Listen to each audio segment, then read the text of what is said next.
We are recording. Not all the time we're done with this thing. Thank you, everybody. That's it. We'll recommence the proceedings of the conference. We have a couple of things to do, and that's why I'm have to do the official thing at the moment. So we'll present the and we'll record the Quiz winner. quiz winner. So and that was Stephen Appleton. Hey.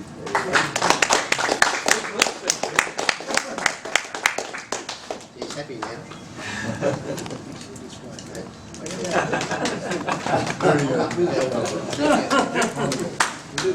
Yeah, well done, sir. Okay, the next item that I have to do is announce the display winner, the best display of all the displays that we had here, which they were all very good in my opinion. They were all quite informative. They explained everything, and it was tough going, but I think that the person that is going to receive this best display medal is well deserving of it, because his display was very, very good, and well, that just reflects in the fact that more people voted for that display rather than any other one. So that's what it was all about. So I'd like to present this to number 6, which is the Seleucid Kings, Colin Pitchfork.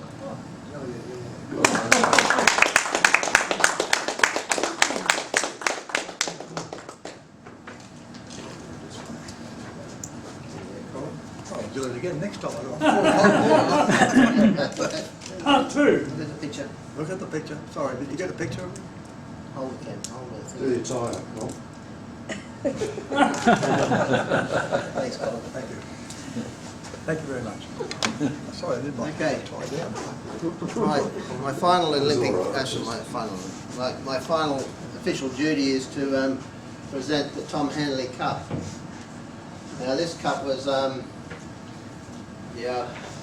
basically started by Tom Handley, because Tom Handley always loved to have people present literary papers and do writings and do all sorts of sort of. That's why we chose the name. Yeah. Right, so that's why we, it's what they say, the Tom Handley Cup Literary Award. George Snellgrove won it the very first time in 1998. At the first time we were at this resort in 1998. And was Tom Tom presented it. presented it? Yeah, That there's would a have- picture on the ANS site. That would have been a real buzz. Yeah, it It was. was a very stunned George Snellgrove getting it. There's something else happened that weekend. I might have won the best display or something, and Bernie and John give me heaps coming home. They went, the George Snellgrove weekend. Well, that's very fitting. Thanks, John, for that little memento. Anyway, as I said, it's mainly for literary awards. It's very difficult for the committee to sort of work out who's fitting for it. We're presenting it every 2 years, so we have 2 years of trying to work out who's best to receive it at the conference. This year we've decided to award it to Colin Pitchfork, because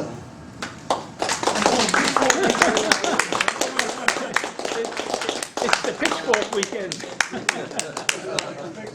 the Pitchfork weekend now. Now Colin, we decided to give it to Colin simply because of all the cataloguing and all the writings that he does, and all the information that he sort of does, not just for the Australian Numismatic Society but for ACANS as well. Everything that you do, which is basically a written history of everything, like everything numismatics. Right? Like you're doing research papers, you're doing all sorts of stuff like that, giving talks, and giving the talks it's not just a matter of standing here talking, it's researching and writing papers and making sure that you get it all right, so then you can present it correctly. So therefore we decided to present you with this cup. That you were deserving, Colin. Thank you That's- very much, John. I didn't write anything that was going to be change the world. Is it getting great now? No, it's been great.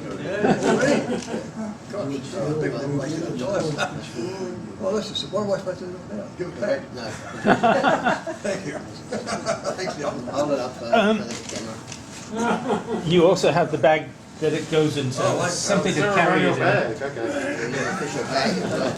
And what John, home with You you. take that home with you. Didn't get a good move. Ah, sorry. Hang on, let's take Take another away go. the- Leave the bag out of the picture. Well, that's good. Right, so, yeah, it's yours to cherish for 2 years. Anyway, sure, I enjoy it. back. Incidentally, the time I won it and brought it home, Lou's made that bag. Oh, lovely. No, you got to pay news royalties to carry that. Yes, it was only in a paper case, wasn't it? Right. Very honoured by the gesture, gentlemen and ladies. I feel that I was least expecting to win that or the other, because I felt that there are others that did great work there. And the work that was put out for my Salusa display was done by someone else many years ago, as you know. But I felt this was an opportunity to re-show it, because we never know. I have several universities and museums interested in getting it one day for us.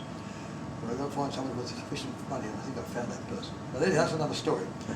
What I do in numismatics, I do with pleasure, because it's been my life. I suppose you can say that if you've been doing this for over 70 years, which is what I basically have been collecting, and I started writing, and a very interesting thing happened, just as an aside. A few months ago, a gentleman who's on the British Numismatic Society contacted me and said, do you mind if I use your article that you wrote in the Royal Report of the Australian Numismatic Society on the Testoon of Henry VII? I thought, yeah, I remember that vaguely, in 1967 I think I wrote it. And he incorporated it, which is coming out I think in a forthcoming article in the British Numismatic Journal. But so you never know where these writings you do in the past might turn up again. And this was quite a surprise to have this approach, to be able to refer and utilise me. He sent me a copy of his article to proofread it and see if I agreed with his verdict. Well, of course, the Testoon of Henry VII I acquired and sold it to Spink probably about early 70s. It was out of my life, you know. But he was quite excited about it. So what I'm really saying is that you do create what you can. You write papers, John puts out papers, you don't know where in 20 years' time they'll be looking at this, or 50 years' time this is a very important bit of work. And that someone grabs it and uses it for something else. That's how knowledge develops, in our areas of specialisation or our areas of love. So, you know, I sort of think to myself that we all make a part, we do put a part in this sort of exercise of enjoying collecting. We tell each other at conferences like this. I think it's a wonderful thing that we can have the opportunity to do that. And it's been a pity that we missed out a year, but that's beside of what you should know the obvious situation. But let's hope we all can get together again in 2 years' time and repeat the same performance. I'm sad to say that in the sense that our numbers are diminishing, and I don't look around for any 20-year-olds, 30-year-olds, 40-year-olds, and we're looking at people who are well and truly, mostly the case, retirees, or we're getting old. And it's getting harder for people to make these journeys. But look, you know, let's hope we can all do it again in a couple of years' time. Thank you, John, for the opportunity. Thank you.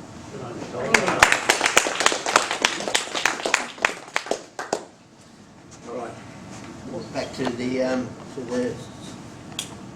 program. Okay. We're starting the afternoon session now, and Yeah. I'm chairing the afternoon session. So Would you like to stand over there?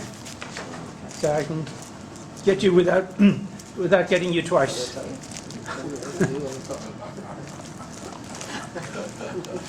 okay, we're going to commence the afternoon session of the conference. This afternoon we're going to start with John Pern, Australian Hospital Medals. And everybody knows John Pern, so I don't need to say any more. Yes, I'll be other things.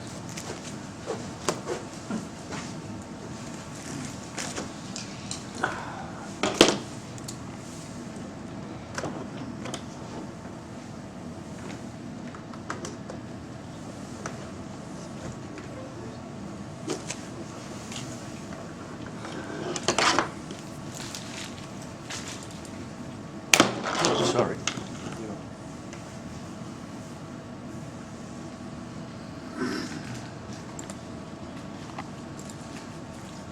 Well, thank you very much indeed, John, as our chair, and colleagues all. All of us have specialty interests in and love in numismatics. One of my specialty interests is in medical numismatics as a passionate thematic interest. And now, although one of course only has a very small fraction of them, I've been able to identify over the last 30 years more than 900 Australian medical medals. So the cabinet is very extensive, and that cabinet of those 900 medals or so which I've been able to identify so far has a number of sub-themes. Those themes are the prevention and conquest of disease, prize medals, oration medals, medals about doctors, anniversary commemorative pieces. One very important subdomain in the Cabinet of Australian Medical Medals are hospital medals. And I'd just like to share with you this afternoon in these few moments together several themes about this.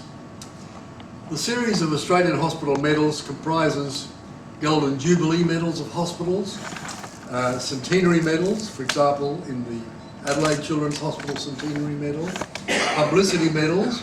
Many of you will delight in owning one of the Mazaros medals of the Mother and Babies medal for the King George, the 5th Memorial Hospital in Sydney. Hospital governance medals, for example the Freemasons Hospital in Melbourne, and hospital prize medals. I was privileged to be asked to design one of those for the John Flynn Hospital on the Gold Coast in Queensland. I've generated a catalogue of Australian hospital medals with a citation system that allows an unlimited number of editions, with the primary discriminant being the first letter of the name of the hospital there.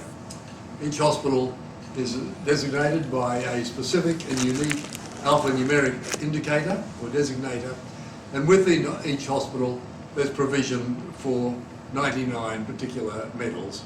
So there is the provision in future generations for many hundreds, between up to perhaps 1,000 hospital medals in the unknown future of this particular discipline and this very small subspecialty interest in numismatics.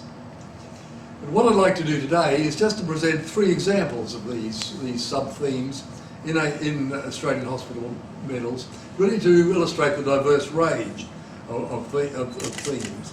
Many of these medals contain pictorial metaphors of the institution. Some of them have images of different personalities that are involved, and others have the many diverse themes in healthcare more broadly. The first medal that I'd like to illustrate is the Beanie Medal of the Melbourne Hospital, 1877. This very elegant and beautiful medical medal was the nation's first medical medal. It was a gold medal, it's pure gold in fact, 18 carat solid gold, and it was commissioned by Dr. George Beanie, a flamboyant and very controversial Melbourne surgeon and paediatrician. The jeweller that chased and designed this and engraved this medal engraved Aesculapius on it as the god of medicine. But the oral history of this medal is that the face is that of Dr. Beanie himself. Beanie was a very flamboyant person, and he had there are many photographs of him with a flamboyant hairstyle, in fact almost a coiffure. And in fact you can see on the figure of Aesculapius here this flamboyant hairstyle. And it's conjectured that either Beanie himself, who was very narcissistic, very vain person, that he himself got the jeweller to engrave this medal in this format, or that it was done as a joke by the jeweller himself. We'll never know. But this is Aesculapius, really with a nod to Dr. Beanie's visage. He's holding in his right hand the universal staff of curative medicine, the Aesculapian snake. Well, who was Beanie? Beanie was, I walked in his footsteps. I made a secular pilgrimage to Kent, to Canterbury in Kent, where he lived and worked. He was a poor boy, and he was a delivery boy on a horse and a hand-driven cart for a pharmacist in Canterbury. But he went on from that to study medicine at Edinburgh, graduated in 1851, and emigrated to Melbourne in 1857. He very soon became the richest doctor in Victoria, and it's said by a number of scholars that are interested in this particular chap, Dr. Beanie, that he was probably the richest doctor in Australia. He made great public display of jewels and rings and tie pins of very, very precious gems, and his sobriquet was, he was known as Diamond Jim. Now, he was hated by the conservative medical profession of Melbourne in that day, but he was very entrepreneurial. He was the first doctor in Australia to publish, first one of any person to publish a medical textbook in Australia. He undertook yet heroic surgery on children, and he was first in Australia to write in detail about paediatric anaesthesia. He was the pioneer of family planning in Australia. He published pioneering books on contraception, family planning, and indeed on sexuality. Now these, as you can imagine, were very popular with the lay public, but in conservative Melbourne of the mid-19th century, Beanie's books were condemned universally by his medical colleagues. And I've got a quote from a public letter from the medical profession in Melbourne. He was expelled, of course, from the British Medical Association for writing these books. And he was described, these books were described in a public letter to the Argus as, and I quote, as that class of literature which honourable medical men shun. They wanted nothing to do with contraception or family planning or anything like that.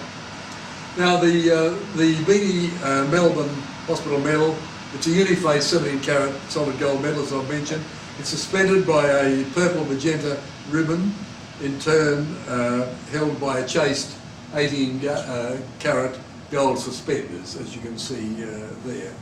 And at the centrum is this stylised figure of Asclepios, the Greek god of medicine. And as I've said, the story on the street was that the figure, in fact, is that of Beanie himself. Now in the surround are the words here, demonstrations in operative surgery by J.G. Beanie, FRCS, Fellow of the Royal College of Surgeons, surgeon of the Melbourne Hospital. Well, what were these medals all about? They were presented by Beanie himself to medical students who showed enthusiasm and who attended his surgical operations at Melbourne Hospital. You can imagine there'd be some enthusiasm for that, or alternatively the students weren't attending and Beanie needed a bribe to get them to come. Now this is a very beautiful and very rare and wonderful medal, and in the history of medicine, of course, in Australia it's unique. Now only one example of this medal is ever known to have survived. This one was bestowed in 1877 to one of his students, Charles John Trude. Trude died in 1936 as a doctor in Melbourne, and this one is preserved in the Medical History Museum of the University of Melbourne. And I took this photograph with the courtesy and kindness of the curator of the Melbourne Medical History Museum. It's a very special medal indeed. Thank you, John. The next example that I'd like to talk about is the Gippsland Hospital Golden Jubilee Medallion of 1916. The Gippsland Hospital was founded in 1866 following community concern for homeless and itinerant people who were sick or injured and who had no one to care for them in that time and in that place. And following a public meeting in 1865, plans were drawn up for the erection of the first Gippsland Hospital. The hospital held its jubilee, as we can see there on the right, in 1916. It was a grand affair commemorating 50 years of best practice healthcare to the people of Gippsland. Now, funding for the hospital was a constant concern, and the hospital committee used the occasion of the Golden Jubilee as an opportunity to raise funds through the sale of this commemorative medallion. These proposed medallions were originally termed, and in my research for this paper, I've gone back to the original archives of the hospital, and they were originally called buttons, but after their manufacture, they were officially called medals. And in a meeting, and I quote, on the 25th of November 1916, the hospital president, Mr. Cullinan, reported having heard that 1,000 medals had been disposed of and sold in the Traralgon region alone. Well, as we can see, the obverse of the Gippsland Hospital medal portrays at the centrum the profile head of King George V there, and in the surround are the words for King and Country, 1916, at the height, of course, the First World War, when the nationalistic fervour for the Empire was perhaps at its highest. The reverse portrays, as we can see there, an image of the original two-storey brick hospital with its very distinctive twin towers, and surmounting the twin towers you may just see two tall spires, which are a great feature I see from letters to the editor in that era. The Hospital Jubilee medallion was struck in bronze by Stokes of Belden, and an unknown number were gilded, and another set was silver plated. The medallion was issued with a loop of orange fabric ribbon, and the official day of issue was the 15th of December 1916. Now, at least 4 copies of this medal are known to have survived. I have a pair bought from Nobles in my collection. This medallion is of very special interest because it records in bronze the architecture of the former Gippsland Hospital, now demolished. It's of significance because of the time of issue in December 1916, our Australian nation was otherwise preoccupied with the news of the recent 1916 appalling losses of Australian servicemen on the Somme, at Pozieres and at Mooquay Farm. And in that era, very few medallions or medallic badges which were struck in Australia had anything other than events for war-related themes. The third medal that I'd like to illustrate today is one of my own, portraying the history of my own hospital, the Royal Children's Hospital in Brisbane. This hospital was founded in 1878. It's a tertiary teaching referral hospital for all of North Australia and the Southwest Pacific. A wonderful hospital. There were 2 paediatric hospitals in Brisbane, another one at South Brisbane, the Mater Children's Hospital, and in 2014 this hospital and the Mater Children's Hospital were both closed, and a new hospital was built, the Queensland Children's Hospital, across the river, those of you who know Brisbane, in South Brisbane. And immediately this hospital was totally demolished, and nothing of that hospital now remains. I was very much aware of this in 1914, and I designed and commissioned 16 medals, each designed for a department in the hospital. There's never been a history of the hospital written, and there was controversy at the time, government controversy, and for that reason nothing was done to preserve heritage of this wonderful hospital. And at this point of time, those medals are enduring records of heritage of this particular hospital. Much loved to me, of course. So I just wanted to illustrate a couple of the medals. I did 16 of these. This is the Department of Medical Photography. We take for granted medical photography a bit, but medical photographers are very important in all hospitals today. In children's hospitals, of course, every child that comes in for plastic surgery has before photograph taken and then serial progression and rehabilitation as the results of plastic and reconstructive surgery happen. My clinical appointment at the Children's Hospital in Brisbane is, one of my clinical appointments is paediatrician to the burns unit, and every child who comes in, their course of these dreadful burns is followed as their plastic surgery and reconstructive surgery goes on over months or years. So the medical photographers keep a priceless record of what's happening. All the child abuse cases that come in, children with cigarette burns and other terrible injuries, all have their injuries documented for forensic reasons as well. And all the teaching, of course, depends so much on what the medical photographers do. So this was just one of the 16 medals which I designed and commissioned, the Clinical Multimedia Unit.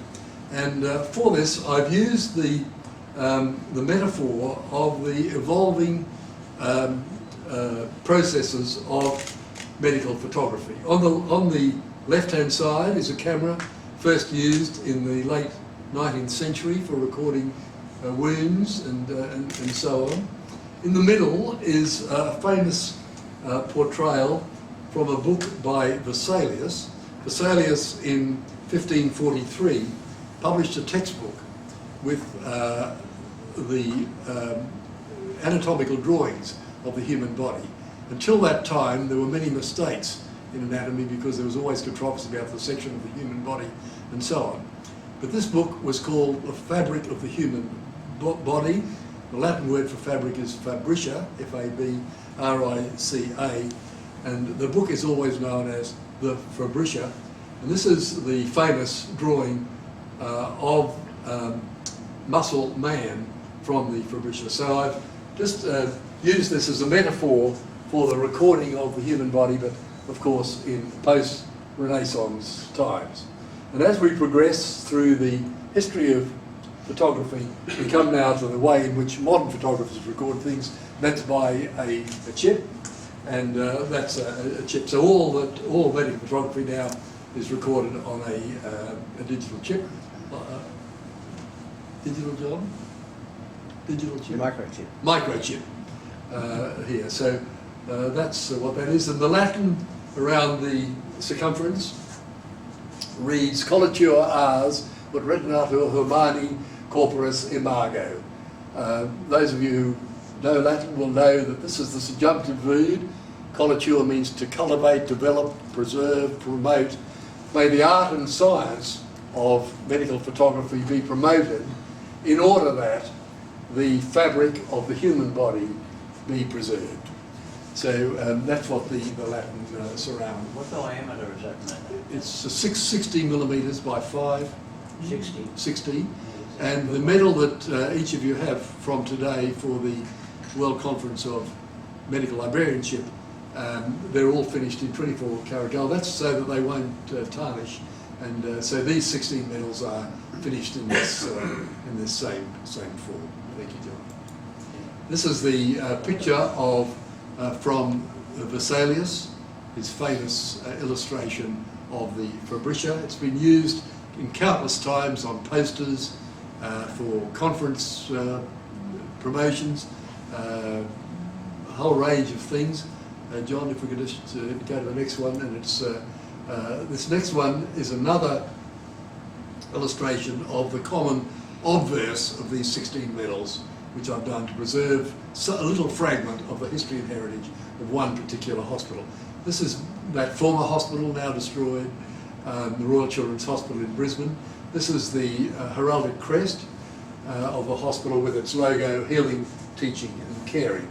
And Barry Scott will be delighted to know that when we did the crest of the hospital, we included metaphor for motherhood and caring for children with the mother of her baby. I went to London to the College of Arms for the design of this crest in 1992, and we portrayed on it a healthy young girl and boy. The boy has dark skin, illustrating that metaphor. There's an heraldic pun at the top. We used the stork instead of having an Aesculapian serpent, the healing medicine, I had a stork delivering the babies, holding a snake which it had caught in its mouth. So it's a very complex pun, as you can see there. But that's in fact a brolga, which is a dancing crane, which is in the Brisbane hinterland as well. With the metaphor of the Queensland emblem, of course, the Mollies cross, with this symbol here of the caring of the young, with the wonderful state emblem that Barry told us about. And in the down here, of course, these are medicinal plants and medicinal things. John, did you realise that when this was done, that the koala was the fauna symbol of Queensland, because that's Brisbane? Yes, no, we did not know that, Barry, but it's wonderful. That's a bonus by accident. I just wanted to illustrate two other medals. This was the medal I did for the anaesthetic department. Again, as you can see in the exurge there is the word anaesthetics. The symbolism around the edge, again, is Collature Ars, may the art and science of anaesthetics be developed or promoted, or is in order that dormiant, they may sleep, sine is without, dolore pain. So may the art and science of anaesthetics be developed, that our patients may sleep during the operation without pain. And the figure I've chosen is a figure from Rudy, you'll be interested in that, and from classical sculpture. This is Cupid giving the mouth to mouth, as it were, the kiss of life here. In fact, I think it's to Persephone. So it's illustrating ventilation of the human body, which the anaesthetist does during anaesthetics. And the third one I just wanted to show was for the Department of Ophthalmology. Here is St. Lucy, is here. A patron saint, I understand, in Catholicism. She was a Sicilian saint who had her eye put out because she wouldn't succumb to the local soldiers rather than give her virginity up. And she's revered, I understand, in Catholicism as the patron saint of those who are blind, offering her eyeballs on the plate to the viewer. Lucina, a Roman goddess of light. Here, these are two plants, local Australian native plants. In fact, one of those is the corkwood. The corkwood is the genus Duboisia, as you'll know. It's a native plant, and 3/4 of the world's supply of atropine and scopolamine come from very close to where we are here now. 3/4 of the world's supply come from plantations of corkwoods which are grown. The leaves are harvested and they're baled up like bales of wool and sent to Boehringer in Germany, who extract the alkaloid, and it comes back. All the anti-seasick patches that we use, quills and that sort of thing, come from that plant, which is grown from in the region from Gympie in the north to the New England tableland in the south. It's grown commercially. The wild corkwoods have 0.5% dry weight of alkaloid in them. If you get a speck in your eye, you've got a dilated pupil for a week afterwards, but the commercial hybrids now have 8% dry weight of alkaloid, and the plantations are guarded by armed guard because of the value of those plants at the moment. But in the exurge there, as you'll see, I've put the braille there, really to symbolise the theme of ophthalmology as well. The braille spells out that they might see. Thank you, John. This is the new Children's Hospital, so there will be medals for this hospital in the future, hopefully, but that replaces the other hospital, and all that remains of the other hospital at the moment is, of course, a lot of paper archives, but the only material heritage of these medals. Thank you, John. So I just wanted to mention other hospital medals. This is the hospital I served with in Vietnam. I was the senior physician and the intensivist running the intensive care ward of the Australian New Zealanders in Vietnam. And this was our hospital medal, really badge. It's a plaque that was used for presentation plaques, symbolising really again the Aesculapian serpent of healing here. Paulatum means little by little, and the history of the Royal Australian Army Medical Corps is such that they had tough going in 1901 when the Australian Defence Force was formed, and the first Surgeon General for Australia developed it with no resources and no money, and he said we have to develop the medical corps little by little, or Paulatum, and that remains as the motto of the RAMC today. But these symbols here represent the blades of the helicopter. And as you know, in the Vietnam War for the first time, with helicopter retrieval, we were able to get wounded into our hospital within 20 minutes after wounding in the field because of the wonderful aeromedical evacuation, which set the standard really for much of civilian aeromedical evacuation and pre-hospital care since that time. So just to conclude then, as in the case of that 1916 Gippsland Hospital medal, these rare artefacts are often the only surviving records of a hospital history. I've mentioned that I've been able to identify 60 Australian hospital medals, but there are obviously many, many more, and many, many more will be developed in the future. The hospital medal, as we've seen, can be a metaphor for many things. For sadness and joy, for the beginning and the end of life, for the courage of patients and the dedicated service of hospital staff, and often the wonderful personal altruistic sacrifice to give resources to hospitals who maintain them and support them as volunteers. Thank you all. Any questions for John? John, who struck the first medal? Gold medal?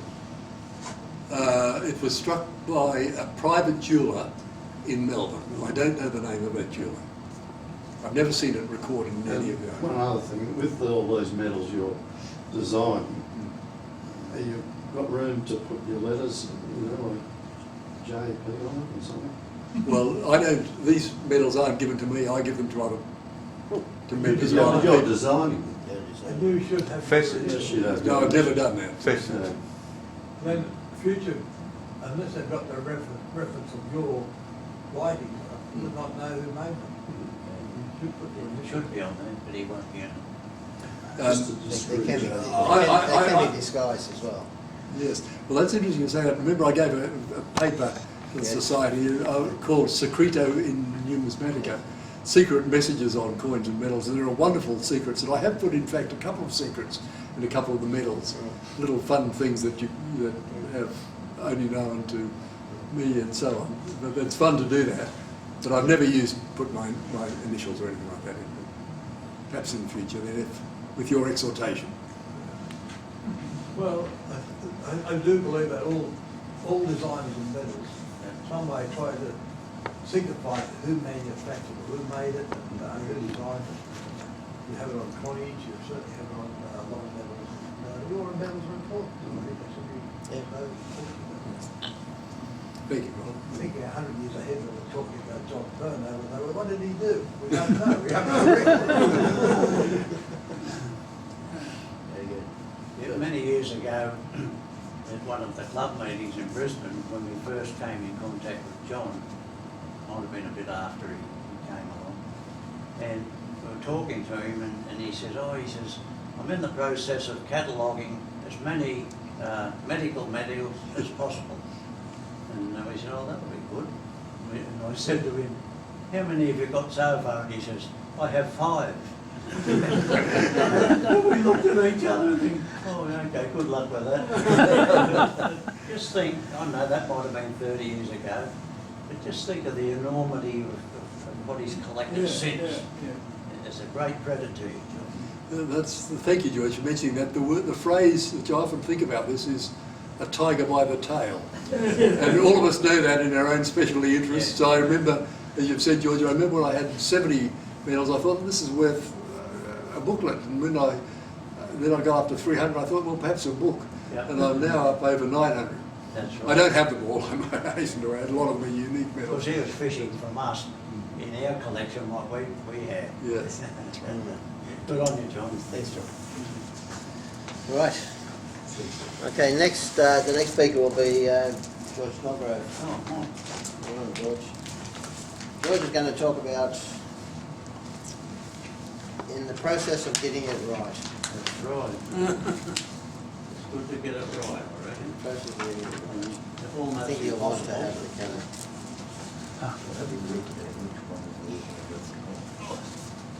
The reason for this paper was when Rob was saying we're getting down in numbers, I thought, oh, we're hardly enough people for the first day, but I think we've almost outdone ourselves today with the small numbers, with the especially with quantity and quality and everything. That might just come up a little bit for somebody to look at for a while. Yeah, so this second paper, there's nothing real special. Put the blinkers on. And this is to do with the 700th meeting and engraved pennies that the branch put out not long back.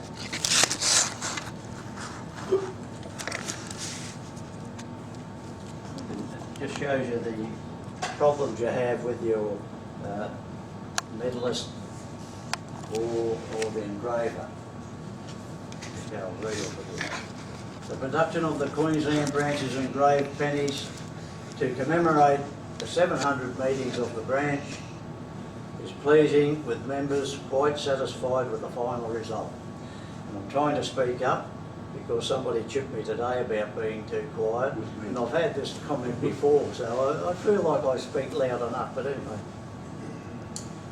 It appears that it is a simple exercise to get a 1962 Australian penny and have it engraved with a few words describing the event that is commemorating. This is not as easy as it sounds. For a start, getting the required number of pennies dated 1962 is not always a straightforward exercise. The final cost of production is always considered, and there are no 1960 pennies available from members' collections, which we nearly always got them from, and an amount procured from a coin dealer could cost as much as $5 each. Wow. It adds to the final cost of the item. To obtain a satisfying result, there is a lot of thought and labour expended before the items can be distributed to those interested enough to purchase one. With help from several members, we decided to have a 1962 pennies engraved with suitable wording. Our branch is part of the Australian Numismatic Society, so at all times when the branch produces a commemorative item, it is essential to spell out the full title of our society and then be stated that it is an effort put in by the Queensland branch.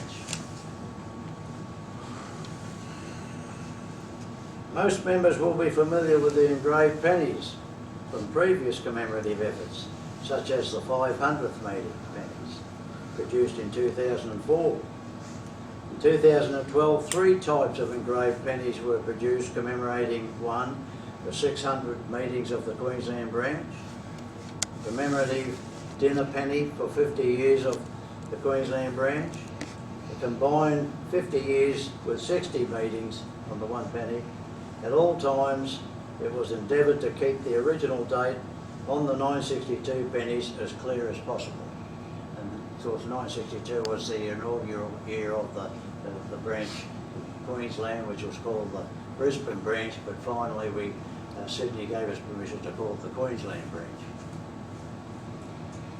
To complement the pennies as far as possible, we decided to engrave On the Queen's side of the coin, the Australian Numismatic Society, Queensland branch established 1962. The Kangaroo date side commemorating 700 meetings, 19th of January 2021. That was on the date side, the other side. Our chosen engraver at Achievement Trophies, Will, is that his name, has over several years been very helpful and sympathetic to the Queensland branch. Will has at all times shown understanding as to the layout that is desired. An obverse and reverse sketch was given to Will, who set to and engraved a trial on a 1964 penny. All pieces used to trial are on dates other than 1962. This is to mainly preserve the 1962 pennies at hand. Yeah, trial 1.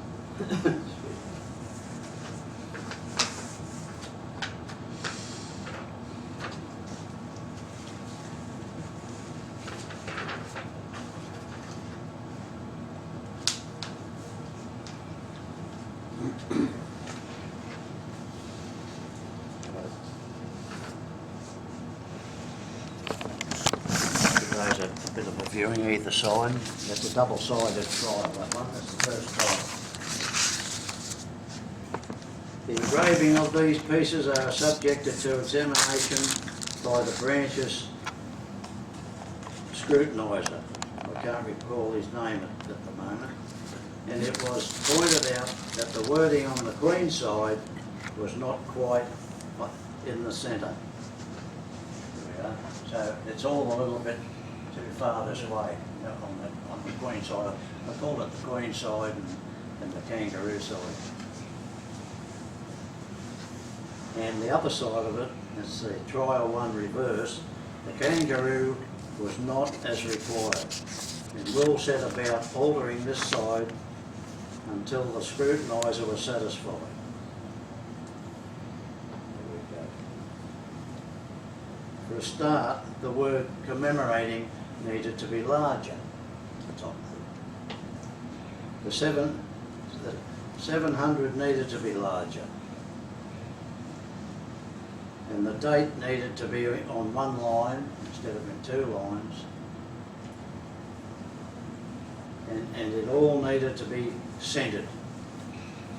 In all, there were 7 trials used to reach the final result. This penny and the final penny of the 7 trials are 2-sided. The other 5, in between getting it right, were all on 1964 pennies, but only on one side. And George, being pretty cunning, he knows that all these places that manufacture metals and whatever, they have drums of the scraps and they just send them to the scrapyard. And I always say to Will, I said, you keep any of these trials for me, won't you? Wonderful. Yeah, Will went ahead and done that trial one on his own back, and it's in that little folder of coins there. Okay, this one's trial 2. That was easy. And that one is still there. I don't have all the trials at the moment. One of them is Yeah, in I the know. next auction. Okay, trial 2. The Queen's side was easy to rectify, resulting in a trial on a 1964 penny, so it's a one-sided thing, engraved on one side only. And so that's the only trial for that side, and he centred it to what we thought was pretty close to centred, and so we were satisfied that that would be that side on all engraved that we were going to sell. Trial 3, right, yeah.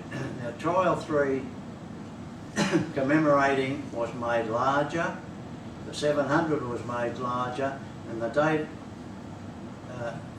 into one line was adjusted, but it still needed centering. Trial on a 964 penny engraved on one side only. I don't have that one there. It's already been allocated. You'll be able to see by this one.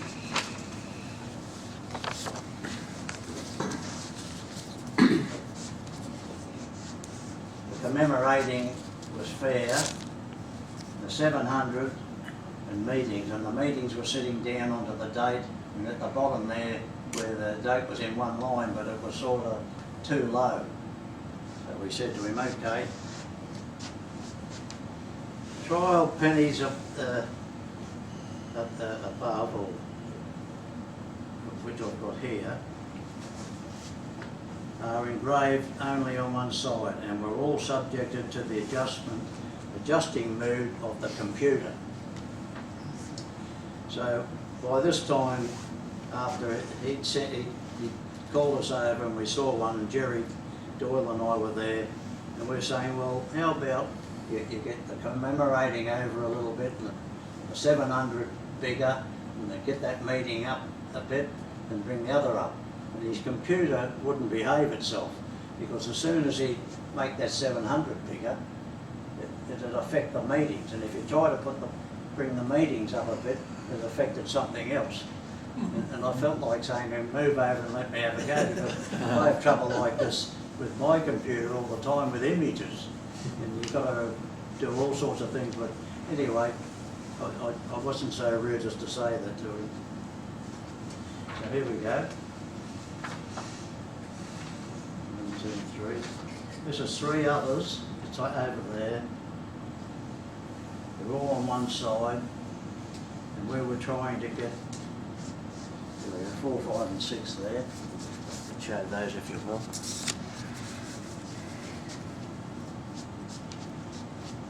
So we're over there saying, well, how about we make the 700 bigger, and do this and do that, and the blooming computer would not, you know, move in fractions. It'd keep wanting to push up and pull another one up. And the final trial with the 700 enlarged further and more slight adjustments is on a 2-sided 1964 penny. That's trial 5, is it? Right? These are all the same. Okay. There should be one with a date on it, 1964. Next one. Got one there? Yeah. There we go. I've got it. Trial 5, trial 6. Now, I've got to confess that this one's been bodged up because I didn't have the particular piece. You know, I believe it's in the next ANS auction.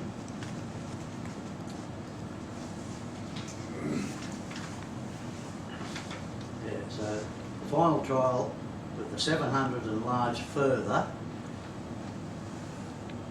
and more slight adjustments is on a 2-sided 1964 penny. And that's it there, except that it's not a 64 penny, there's a 62. And we're sent to Sydney to be entered into the next auction sale, to be sold to the highest bidder. The final result was quite acceptable, and the effort put in by several members was fully appreciated. You at all times tried to get it right. So there we go, there's one that's completed, and that's good. Now, you might say, how come you happen to have a trial piece with 1964 on? And it's because the engraver, when he finally trialed it, he puts it on a 1964 penny, and we finish up with this oddity with the right design on it, and it's a 1964 penny. So if it goes in the auction and someone says, oh, okay, I'll bid $5 or whatever, that's so be it.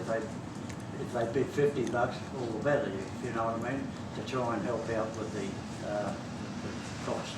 We have a reserve of $60 on it, so they'll be paying more than $50. It's not cunningly designed that way. Yeah. If we put out another series of them next week, the same thing would happen.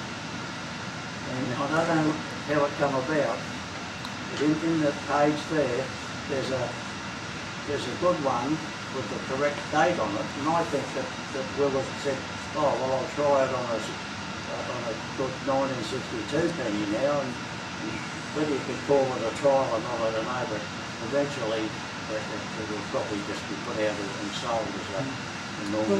It's going to be unique. It's the only one on the 64 pennies, so that's good. Well, the 64, but then we've got a 62 that he more or less trial. You get me, but you can't say this is a trial because it's the same as a normal. Is the 62 trial going to be the first of the production? Yeah, that's right. Could well be, but Yeah.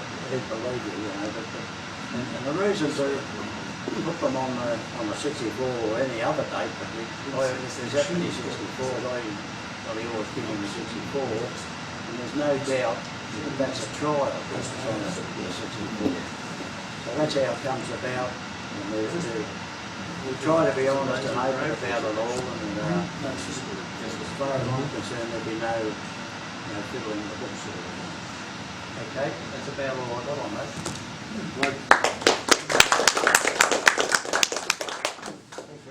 Maybe I do have a few questions.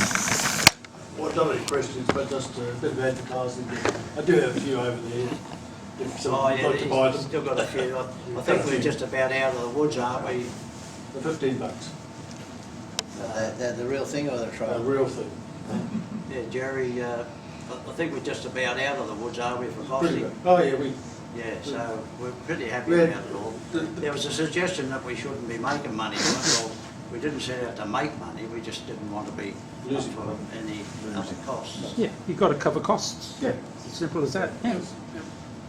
Anyway, we're very happy with it, and to be quite honest, the meeting before the January meeting, I was sitting there in the days as usual, and somebody said, Bernie, he said, are we putting out a penny for the 700 meeting? I thought, oh, I don't know, of course John Cook wasn't well and he wasn't coming to the meetings, and I said, oh, I think we might still have a few of the last lot from all this dinner stuff and that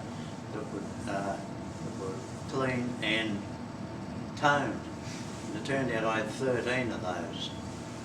And so I went home, I raked up what I could, and I rang up John, and the good thing about it, it really enthused him again. He was a real numismatist, and the next thing I know, he's got me a heap of these pennies that I could clean up, and subsequently we've got some that are toned and some that are on just a clean penny. And for the amount of time that we put in to get them out, it wasn't too bad. And the only reason we didn't have them at the January meeting was that Will was still on holidays. He was stuck in Byron Bay. Yeah, he was stuck With in the Byron COVID stuff. Bay, yeah. And anyway, he got them out for me for the next meeting anyway, so we're all very happy about it anyway. Could I just say something? I think 700 meetings is pretty incredible. And I wasn't able to come to a meeting. I sent an email to Jerry, but the 7 is quite an amazing number. And John and I, when we came down, we sat at table number 70. And may I just invite you, with your permission, just to do a little exercise about the number 7. If the date of the meeting was the 19th of January 21, if you had those numbers, 9 and 1 are 10, 11, 12, 13, 14. Just remember that 14. Could everybody think of any number between 1 and 10? Don't tell me. Everybody in your mind, think of a number between 1 and 10. Have I done that? Double it. Oh, yeah. Add on 14, the number we just said. Halve it. Yeah. take away the first number you thought of. Yeah. I think you're right. Yes, I know. I got down to 10, I can't remember what the first number was. Very good, Thanks, George. Something a bit different. But very good. it just shows you the enthusiasm. Once you're in your numismatist, you pick up your health or your whatever, your depression or whatever it is, and next thing he was into it again. And Bern, he sort of supported all the way. In fact, he was the one that asked the question, I think, what about the 700th meeting? And as I said the other day, John Cook, Bernie Begley and George Snellgrove, we were up to our neck in whatever move, whether it be a book or a coin or whatever, and for a lot of years, and we called ourselves the Three Musketeers. And of course now Jerry came on board, and I said to Bern the other day, I said, we got to include Jerry in with the Three Musketeers, and I said, we'll have to call him D'Artagnan. Okay, thanks very much. In Sydney, we have another 2 and a bit years to go, and we'll be celebrating our 1,250th Wow. meeting. Wow. So no doubt there'll be a medal made for that one. So when is that, Rod? 2 years and a bit. Yeah, give us plenty of publicity and warning about that. If I'm around, yeah. We'll try to make it a big meeting. Yeah. Incidentally, what's your name? Jerry. Jerry sent down 2 coins for the auction. And I rang him up and said, what's that second one? And he said, well, there was one that was missing in That one came Australia returned, Post. yeah. And he thought I'd send that one too. So if you're looking at it and you're wondering what's different about, there's nothing different about it. The plastic bag. Plastic bag. Plastic bag tells it all. Special plastic bag from Australia Post. And plastic bag says it all. You know, the story of Australia Post. I think they've got to be worth $15 each.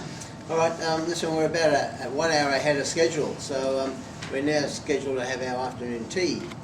Yeah, well, Graham, you've got Graham to give his talk? Do you want to go before afternoon tea? Yeah, because yeah, Okay. do it first. All right, well, let me just get my piece of paper. Well, the next speaker will be Graham McAtley.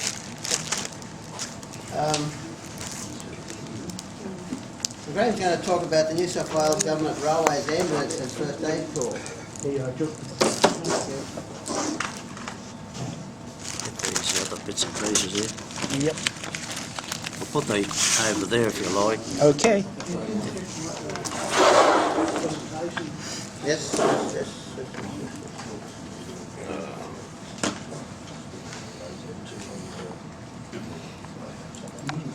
I've just chosen this as my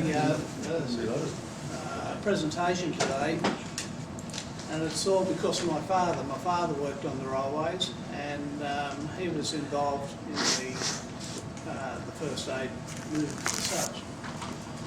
And so it's because of him that you've got to put up with my pain today. And in doing so, in doing this research, it's amazing what's not there. It's a movement that went for 100 years, but very little is written about it or recorded about it. And that's a bit sad.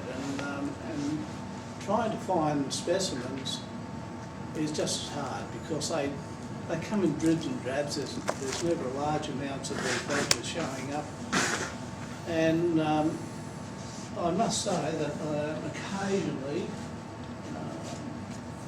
spend a couple of dollars at a certain auction buying them as they come.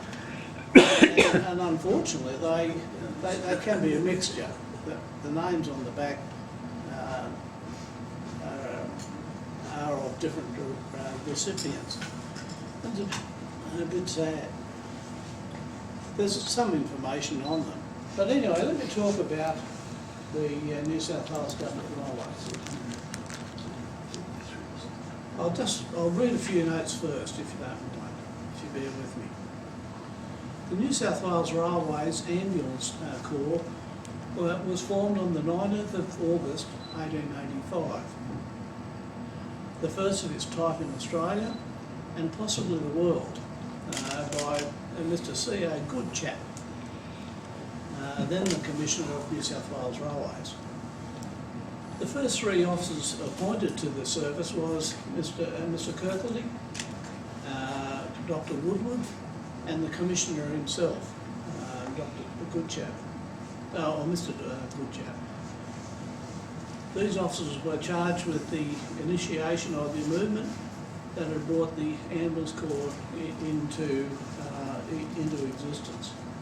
The first aid classes for railway workers commenced soon after by Dr. Woodward, the first medical officer, instructor and assessor in the Wesleyan School Hall in Chippendale in Sydney and in the suburb.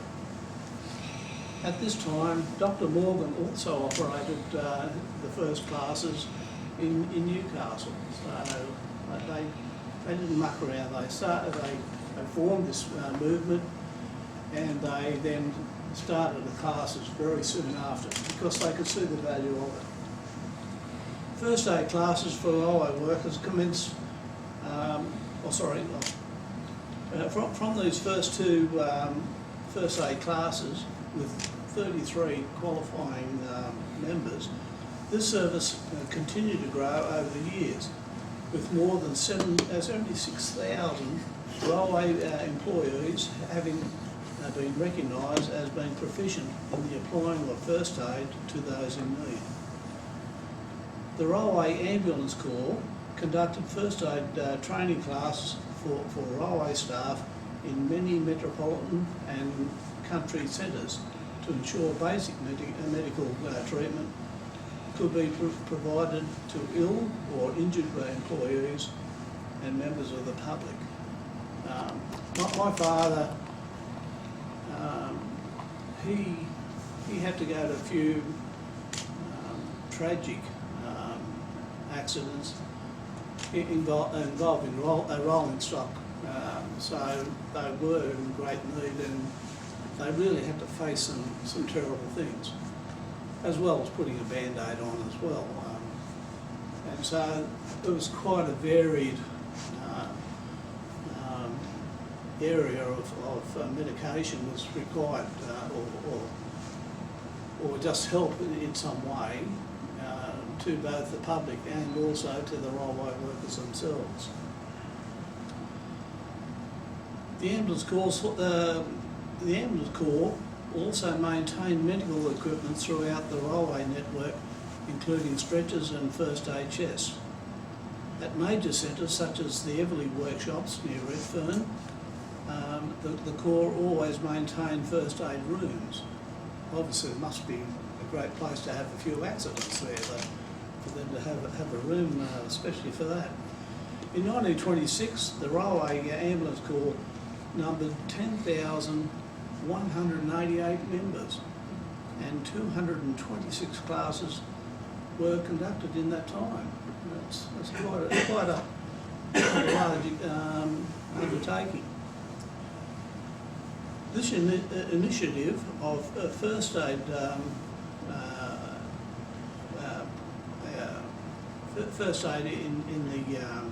in the railways proved successful and was extended to the New South Wales government tramways and buses. On the 1st of January 1934, the activities of the Railway Ambulance Corps were separated from those of the Tramways and Ambulance Corps after the Transport Division Act of 1932 created a Ministry of Transport comprising the Minister and three statutory authorities: the Department of Railways, the Department of Main Roads, and the Department of Road Transport and Tramways, each headed by a Commissioner. Between 1957 and 1958, the New South Wales Railway Ambulance Corps was reformed to the First Aid Corps, so from ambulance to first aid. So there's a bit of a change of identity there. Then in 1972, it became the Public Transport Commission, First Aid Corps, until the early 1980s, and finally the State Rail Authority First Aid Corps. At this time, the dynamics of the New South Wales Railways had changed. Less staff were required for the maintenance of rolling stock, rail track work and railway stations. Eventually, after 100 years of excellent service, the ambulance and first aid services were replaced by St John's First Aid Volunteers and the New South Wales State Ambulance. So it just died. There was no fanfare. It just drifted into obliviation. The badges that I'll be showing you, and the certificates that I'll be showing you shortly, are a form of recognition for those that were involved. There's the first one there. It's the, you can see it's Ambulance Corps, so it's always quite early, and it says issued. They come in different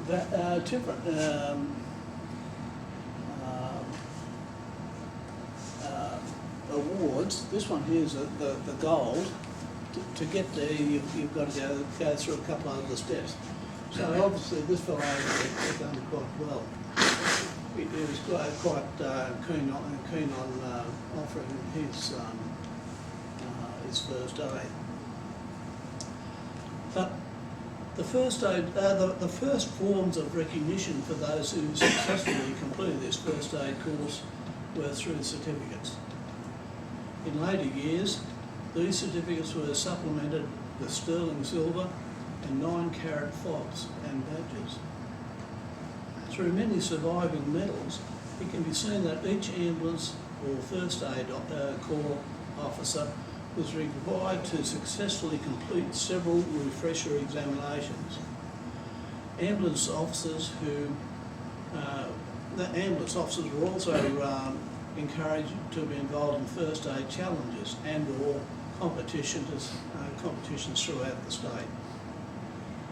To be recognised as a life member was the greatest personal award for anyone.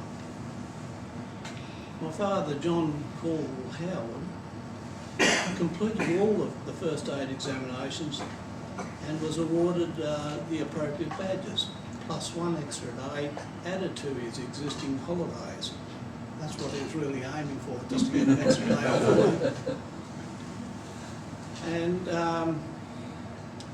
as a side to this, whenever first aid was required in our family home, Mum was the one that provided the appropriate care.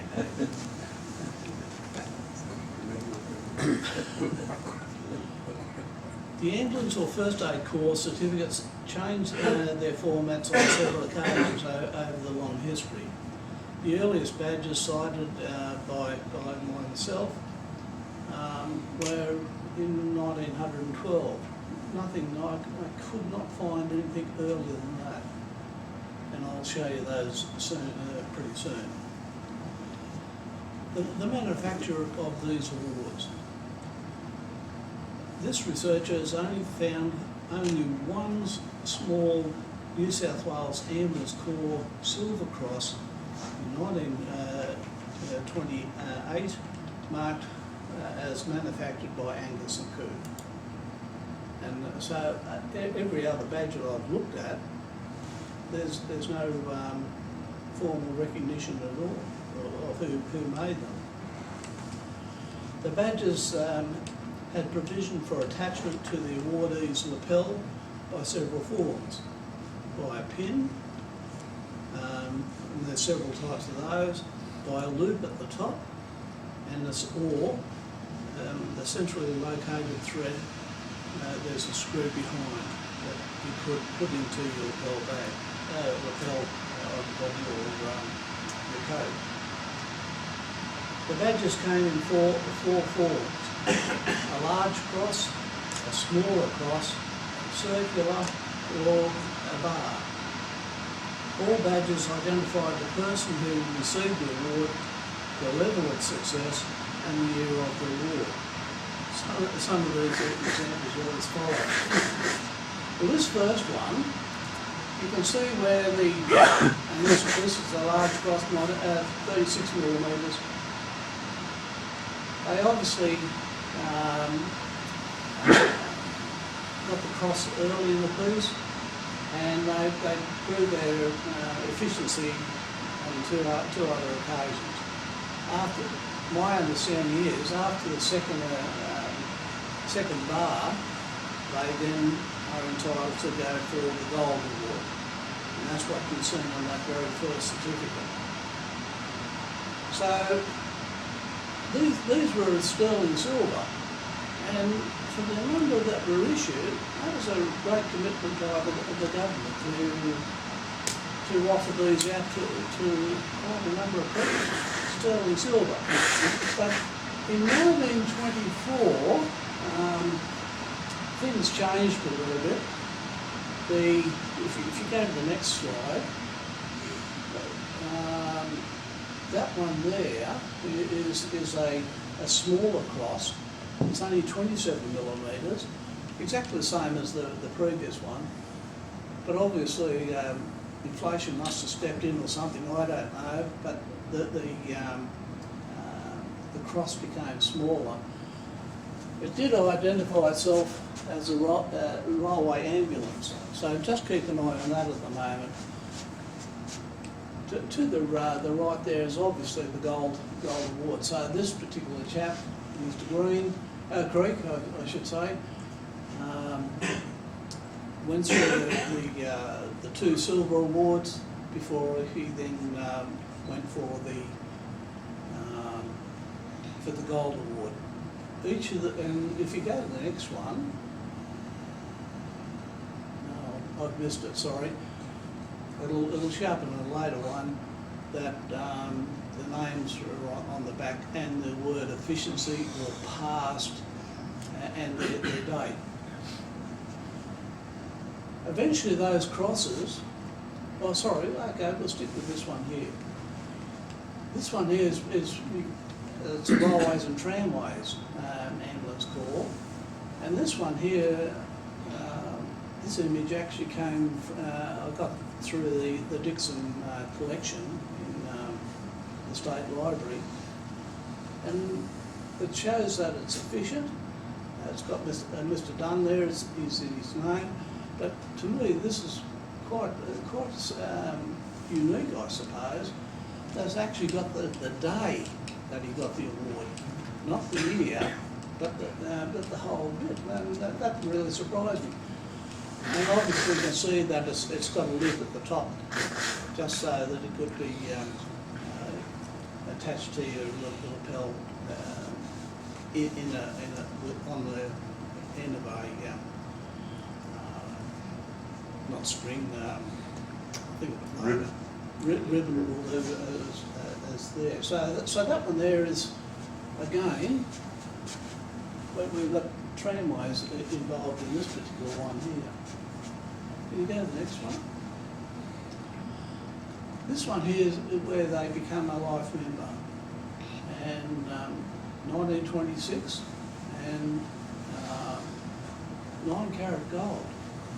The government offering gold to these workers is quite an unbelievable effort, I thought. These are around, you can pick them up. They aren't cheap now, but still they seem to be dispersed. You might pick this piece up, but you'll never find the rest of his medals to this particular chap here. So Mr. Hall was the recipient. You can see that on the lower part here.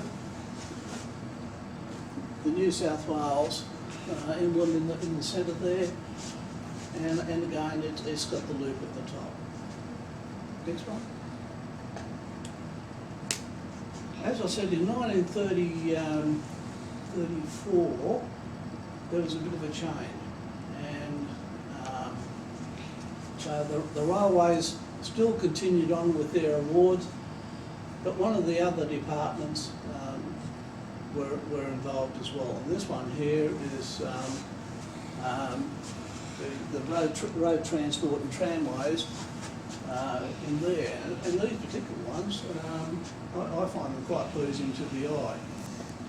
Again, this fellow here, Mr. Holland, he worked his way along through all the examinations, and at the back of his awards are the words efficient, his name, etc.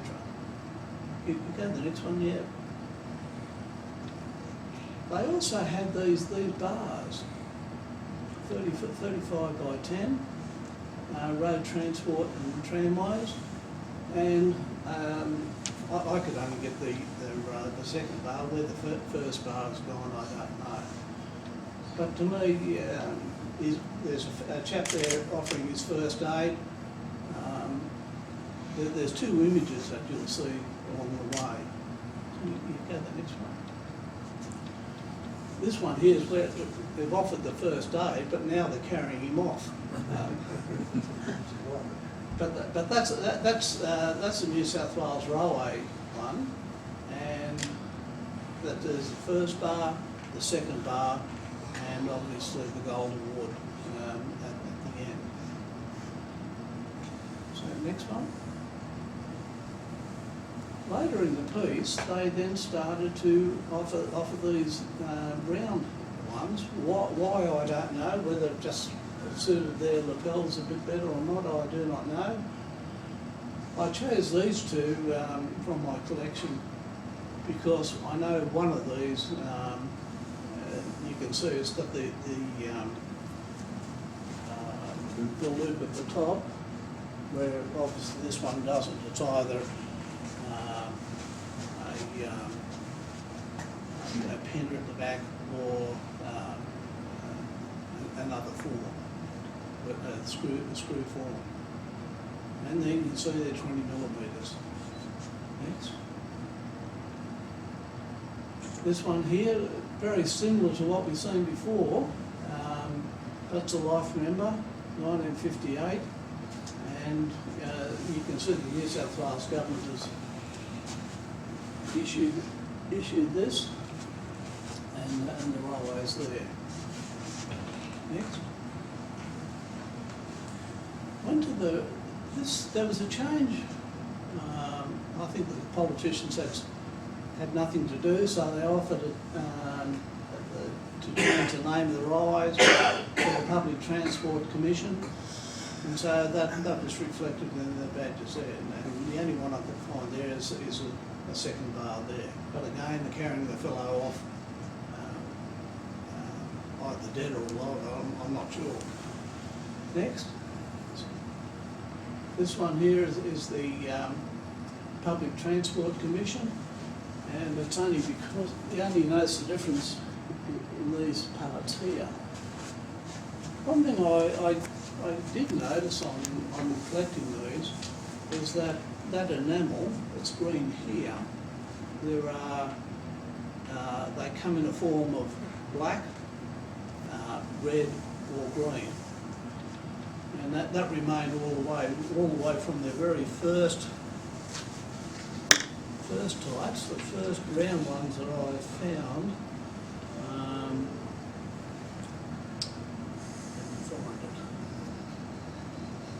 In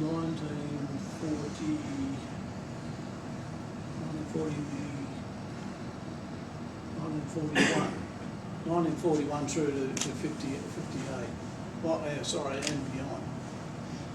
This one here it's got the Public Transport Commission of New South Wales, and New South Wales in the middle. So. Next one, John.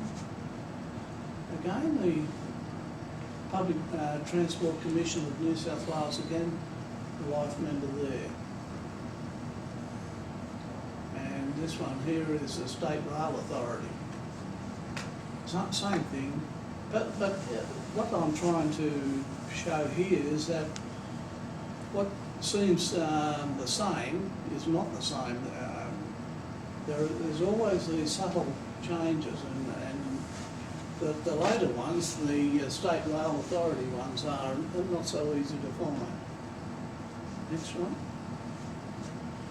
This one here is an award that to an individual, but is obviously in a competition with others. And again, what you'll see here is the New South Wales Railways and Tramways.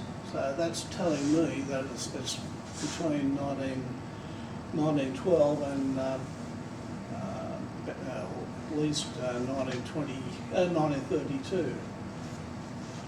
So you can see it's a challenge shield. So obviously there was different zones in the state competing against each other, and obviously you can see there's the awardee's name there, the date, and the sterling silver, which is nice to see. Next. This one here is State Rail Authority, so it's obviously comes a lot later, 1981, and as these later ones are the most difficult ones to find. But again, the badge in the centre seems pretty similar to what was offered to individual awardees as they work their way through their competencies as such. Next one. The New South Wales Railway Ambulance, I'm repeating myself here a bit. The New South Wales Ambulance course was originally formed in 1885 and operated until 1958. It then changed its name and its identity to First Aid Corps until the mid-1980s. And sadly, the last paragraph there, after 100 years of excellent service, the ambulance and first aid services were replaced by St John's First Aid volunteers and the state ambulance. And obviously other states followed down the same pathway. So if we go through there, I just want to show you a couple of other states. I just don't want to be completely impartial. I just like to look at others. And I find South Australia has got a good representation when it comes to awards. And this one here, which has got a little bit of enamel involved, obviously is quite impressive. And this particular one here, awarded in 1913, so it's obviously quite an early piece. They were very involved. And for third prize, get a silver medal like that, which is quite impressive. Next, John. This is a later one, awarded in 1925, being in the competition. This particular piece here, I think, might be still on eBay if you're interested in buying it. I don't know, or very similar. Next, John. Now this one here, it's the, they had these, some quite impressive awards and badges, and there's two there. Again, they're carrying off the poor old soul. But they also identified themselves with a badge, a hat badge or whatever as well. So quite a South Australia really does impress me a bit with their awards. Next, John. So, This one. Okay. The ambulance corps again, and again, the use of enamel there, to me, is quite an impressive little thing. And again, that would have its the awardee's name on the back as well. Next one. There's their hat badge, and this particular one here, you can see where it's made in Stokes in Melbourne. And, so that would have been on their hat badge as such. Next. For Victoria, they seem to have a flair as well with colour, and again, sterling silver is the award on that particular one there. Okay, next one. This is an award badge. Unfortunately, it's a bit blurry on the right hand side, and that's because of my terrible computer skills. But you can see that it's 1965 was when it was awarded.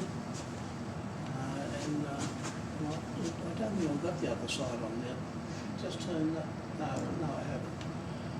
So that particular one there, again, it's got the loop at the top. Go to the next one, John. There's their little. That's a little lapel badge, only 18 millimetres. And again, it's quite an impressive little piece for me. So, although I love collecting tokens and coins like that, to find badges like this really is a nice change for me. WA, again, sterling silver again, enamel, and it's obviously identifying an individual there and the year of the award. Next, John. There's a competition shield, so obviously we took it quite seriously, and obviously that would have been held in the office of the winning team as such until the following year. This particular one here is just simply to be retained by the winning team, but there are ones that actually have several markers on there for several years. Good old Queensland, can't forget Queensland, can you? In fact, I've left Queensland the last. So What about Tassie? Keep you all awake there. Tasmania Railway's so small they only needed 1 or 2 people. The theme song of the Tasmanian Railways is "I'll walk beside you." To find I know Tasmania did have the awards as well for first aid, but they are as rare as hen's teeth. They really are. They are very rare. This particular one, these ones here of Queensland, they look very similar, don't they? But this one's just got railway emblems. That's obviously a Queensland railway emblem, so there is a slight variation there. And so that's obviously the Queensland railway emblem score, so we can certainly identify those quite easily. Again, there's a loop at the top, and there's also ones with pins. Next, John. There's a different one again. By my research, I've seen that Queensland was pretty early in the piece, 1902, when it was formed. So they've been around a long time as well. Next, John.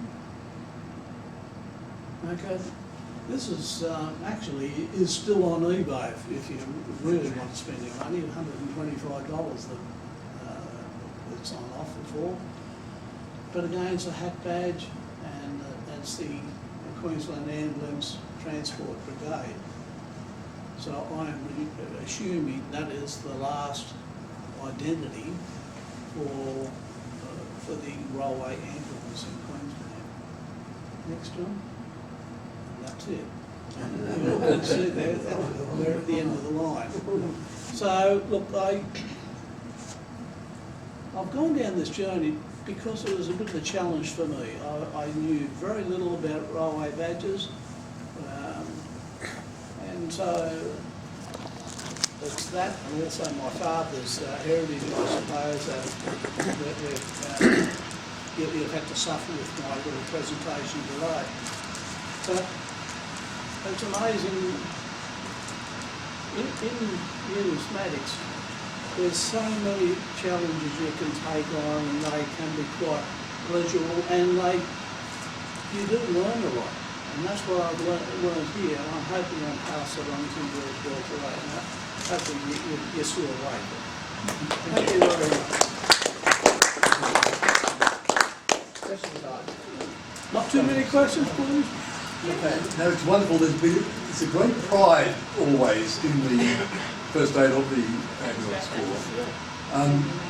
First aid, as we understand it, was invented as recently as 1878 by the Scottish surgeon Major Peter Shepherd, and he hired on the Presbyterian Church Hall at Woolwich on Tuesday nights taught men the drills and skills of the military stretcher bearers for the first time to the general public. And on Wednesday nights, they taught the men. And within several years, this concept of teaching first aid swept throughout the English-speaking world.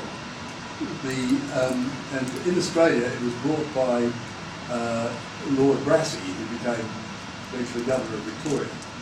But the railway ambulance schools, in fact, predated a lot of the state ambulance services.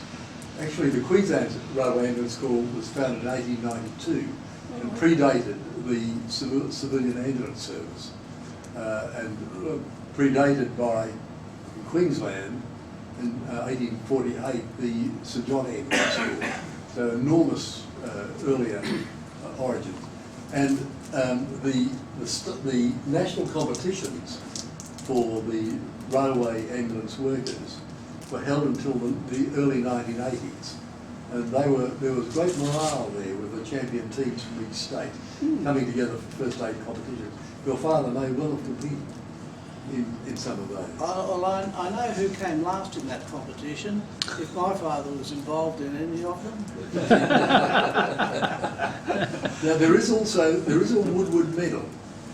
I don't know if you know that it's a bronze medal given to the champion, the national champion. It's a George. Yeah, no, it's I've got two. It's a beautiful bronze medal with the same logo of the ambulance school. In South Wales Ambulance School, but it's called the Woodward medal. That's a New South Wales. Oh, good. Have they got a Fallon medal for Queensland? Sorry? A Fallon medal? No. You should come up and see me sometime. Bernie and I were going to do great strokes and sort all this stuff out, because we've got stuff from Queensland right through to Western Australia, no Tasmania. Oh. And we were going to sort it all out, but as you can see, it becomes so complicated. Take a picture of him presenting the medal. From, Yeah. the railway ambulance, and then there's something to do with transport in it. And I've seen stuff that you've got I've never seen before. And we got to the stage where we think, this is going to take a lot more than we thought. That's right, and like I said, there's no evidence of when the thing started or That's not. right, yeah. The moment that you've decided something started in 1941, sure enough a badge will come along and show it was something earlier, you know, so it'll always prove you wrong. But it was just nice to go along that challenge. And in Queensland, there's competitions for the wives and daughters of members of the railway ambulance. And there's a badge, you might call it, it's called the Commissioner's Brooch. The women can do study and exams and win this Commissioner's Brooch. There's all sorts of things there that takes a lot of work and effort, I can tell you. It does. It just reminds me of something from Ogden Nash, I think. The centipede was happy quite until a toad in fun said, "Pray, which leg comes after which raised his doubts to such a pitch he fell exhausted in the ditch." Not Thank you very much, Barry. As always. End of quote. No,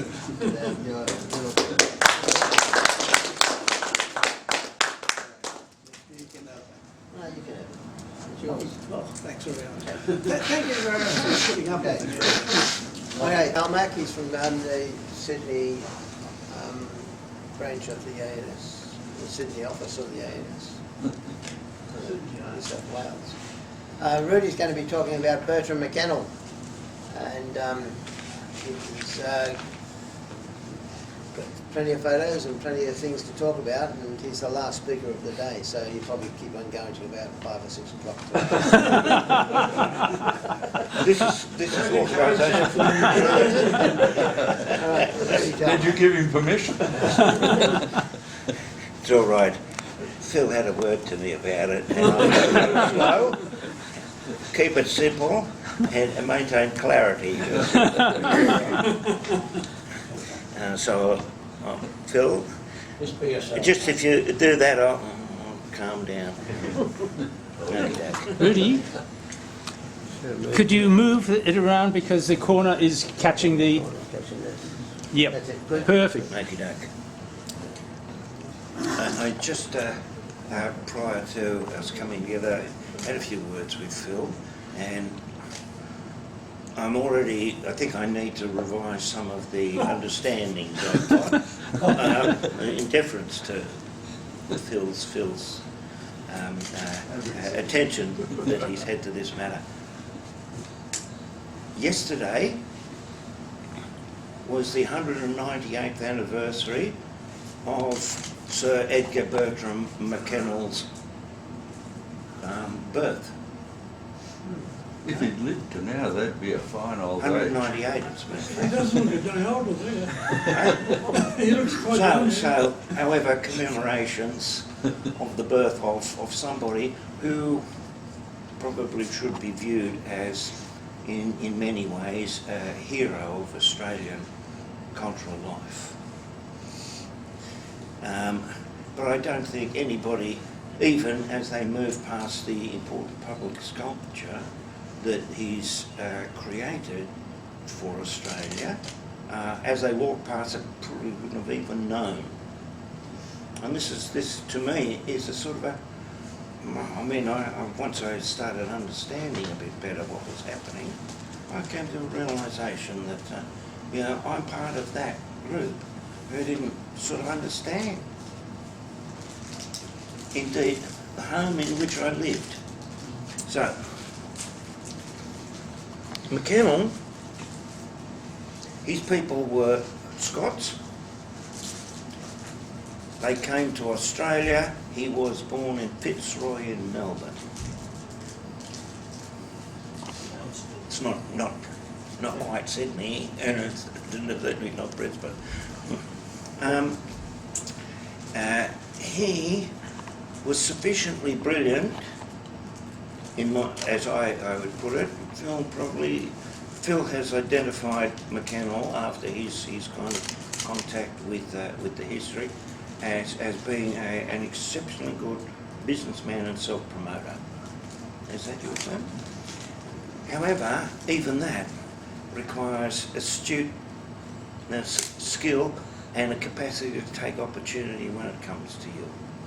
And the point is, it's one thing to be promoting those unable to measure you, but it's another thing to promote or to be able to have success in self-promotion with those who are capable of measuring you. And that's what McKennell was prepared to entrust himself to the measurement of those capable of doing so, and seems to have come up. He's passed the examination. That's the view so I'm prepared to grant him the fact that he knew what he was doing, and it gives a basis for interpreting his work. Now,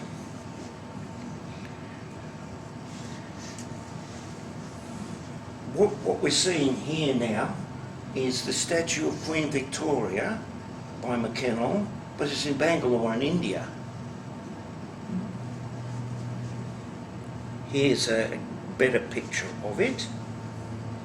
Now, that's a pretty big gig to get.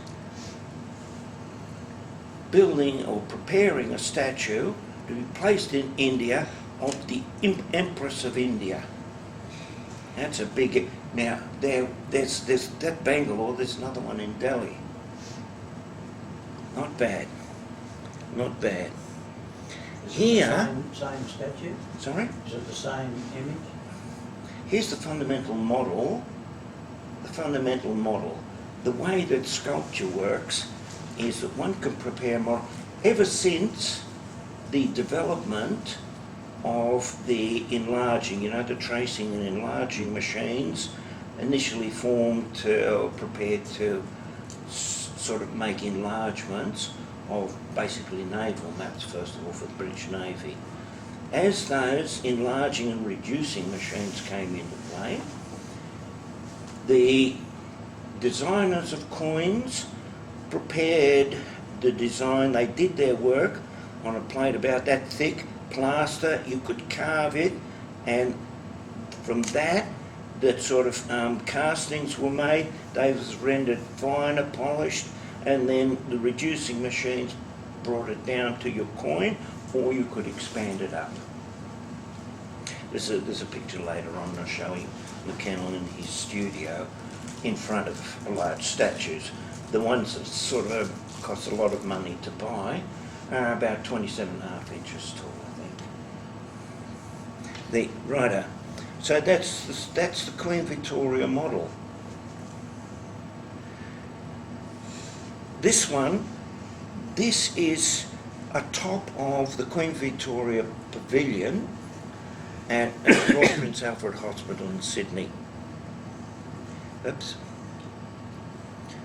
That's it. In general, I've lived in a few places in the area, but I've never lived too far from the hospital. And the sort of the emergency's just up there. I've been there a couple of times. Now, not only has he had a big gig, but he's obviously been in a position. Sorry, John, but I. Yes, you're right. No problem. He's been in a position to have Queen Victoria as his sitter. He's been there making sketches. This is before, nowadays they take photos and they do all that sort of thing. Making sketches and also talking to the Queen, because to be able to see the fullness, let's say, of the personality. If anybody has ever watched Arne's Brush with Fame, Arne is a remarkable draftsman, all right? And he just works with his sort of equipment like that. Indeed, to move from there back to McKennell, what we're looking at is obviously a fairly informal drawing of Queen Victoria's son, Edward VI or VII. Edward VII it was. Yeah. Okay. What you should know is this is a charcoal drawing. Now, I don't know if you've ever managed to get a bit of soot on something, that, you know, an important letter or something like that. It's very hard to get the soot off. A charcoal drawing is subject to an extraordinary discipline. You can't rub a bit out and do something and change it as if you had a HB pencil. Charcoal drawing is it's brilliant draftsmanship, and you can't have a second go. It's sorry, did that disappear? No, it's just a screen.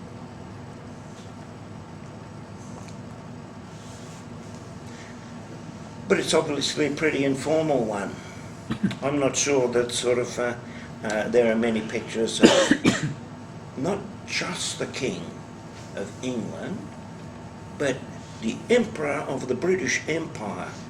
This is probably, say, 1905 or something like that. This 1905, the British Empire, we've seen this over the weekend here, a lot of maps. I don't need to put a map up of the whole world where it's all red, where the British Empire is. You may as well just make the screen look red and just keep a few places out. Okay? That's the British Empire. You've got to keep in mind, if you are the emperor of this, that you basically dwarf every emperor who's ever been. Napoleon, Augustus Caesar, the whole box and dice. You are the big guy on the planet. Okay? Now, the connections that McKennell was able to form, because he was obviously on very good and to the point of being quite informal with the great emperor of the planet. Here he is. That's McKennell there on the right. In the middle there is Dame Nellie Melba. Okay, now Nellie Melba, believe me, was a very sophisticated person. Okay? Not only a sophisticated person, but hugely well connected. Artistically, this was the time, this photo was taken, this was the time where the biggest composer of operas in the world was Puccini. Melba sang Tosca, and I commend the opera to you, because the Visitate is one of the great arias, and in that aria Tosca sings to us how she's given her life to art. This is, and I think that's the sort of ethos, Phil, that I think is around at that time. That this is a level of real sophistication in the top circles. Here is his plaque of the Bernhardt, the great actress. Sarah Bernhardt. Sarah Bernhardt. Oh, yeah, thanks. Thank you. Sarah Bernhardt, the great performing actress. Melba, the great performing actress. And these are in many ways. He's seen Queen Victoria. He's seen Melba. He's seen Bernhardt. He's seen great human beings and the great women on the planet. It's a remarkable thing. It's an opportunity like very few portrait painters, portrait sculptors, and people with a depth of reflection ever have. So, if we then have a look at what some of his sculptural work at that time, this is the great Melbourne equestrian statue by McKennell of Edward VII.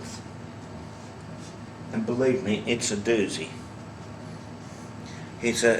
That's when you check it on the pedestal. If you look like that, you'll see that this is an absolutely remarkable piece of work. So it's big and it's absolutely remarkable. If you look more closely at it, here's the most famous Renaissance statue, equestrian there too. This is of Gatta Malata, the great condottiero. Gatta means cat, Malata honey. This is the honeyed cat. And this stands in Padua. This is Donatello. And that's another one of that. And then this one's an even heavier dude. And this one really starts to have the atmosphere of Edward VII. Now, this is Bartolomeo Colleoni, and he's the guy who took over Venice. So the Gatta Malata, there's the condottieri, there's the two statues. This is by Verrocchio. Verrocchio was the teacher of Leonardo da Vinci. I'm going too fast, Phil? So, if you see the sheer grandeur of this stuff, and you see that's kind of picked up there. Now, certainly there were equestrian statues of Louis XIV, particularly those done in the 18th and 19th century. There's all that stuff around, However, the character of the McKennell stuff has got a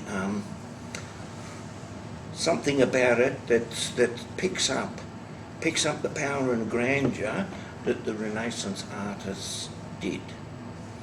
Now, if you position yourself in 1905 in London, and you were as connected as McKennell was at that time,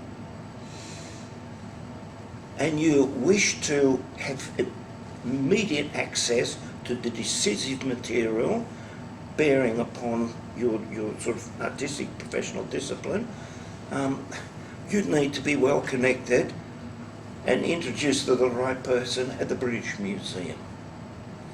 Who was the right person there? Sir George Hill, at that time George Hill, keeper of the cabinet, the coin cabinet at the British Museum.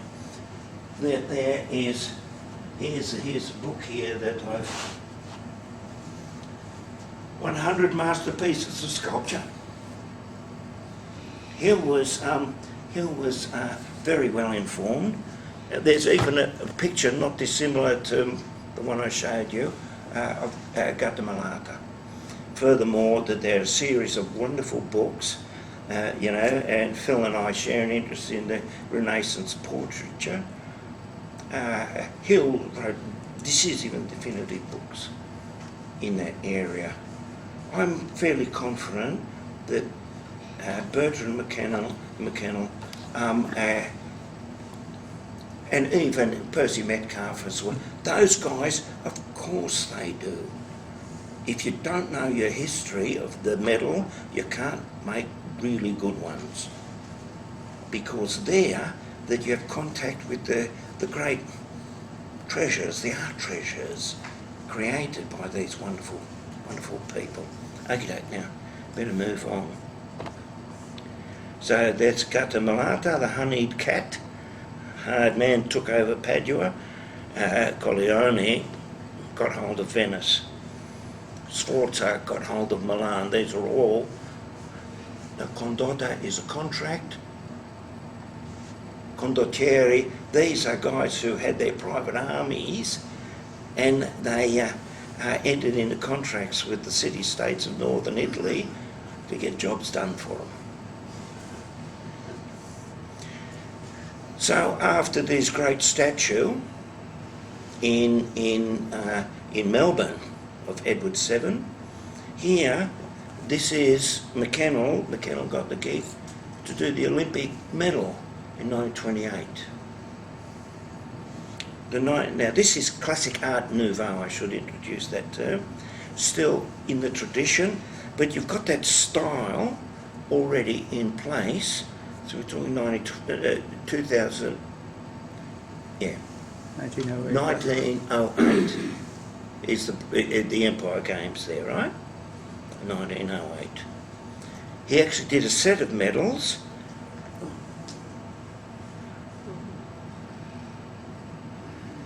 The one there on the right, as we see it, was the general medal, and that was the reverse of the general medal for the Olympic Games. Exactly the same design, basically probably the same dies we used for the 1948 Games in London. So there he is doing the medals for the Olympic Games. In the meantime, and there's another thing, he's in his studio and he's doing art as it comes to him, as he judges this is what's worth doing. The sort of studio life of the artist, believe me, is different to the public life. Really is.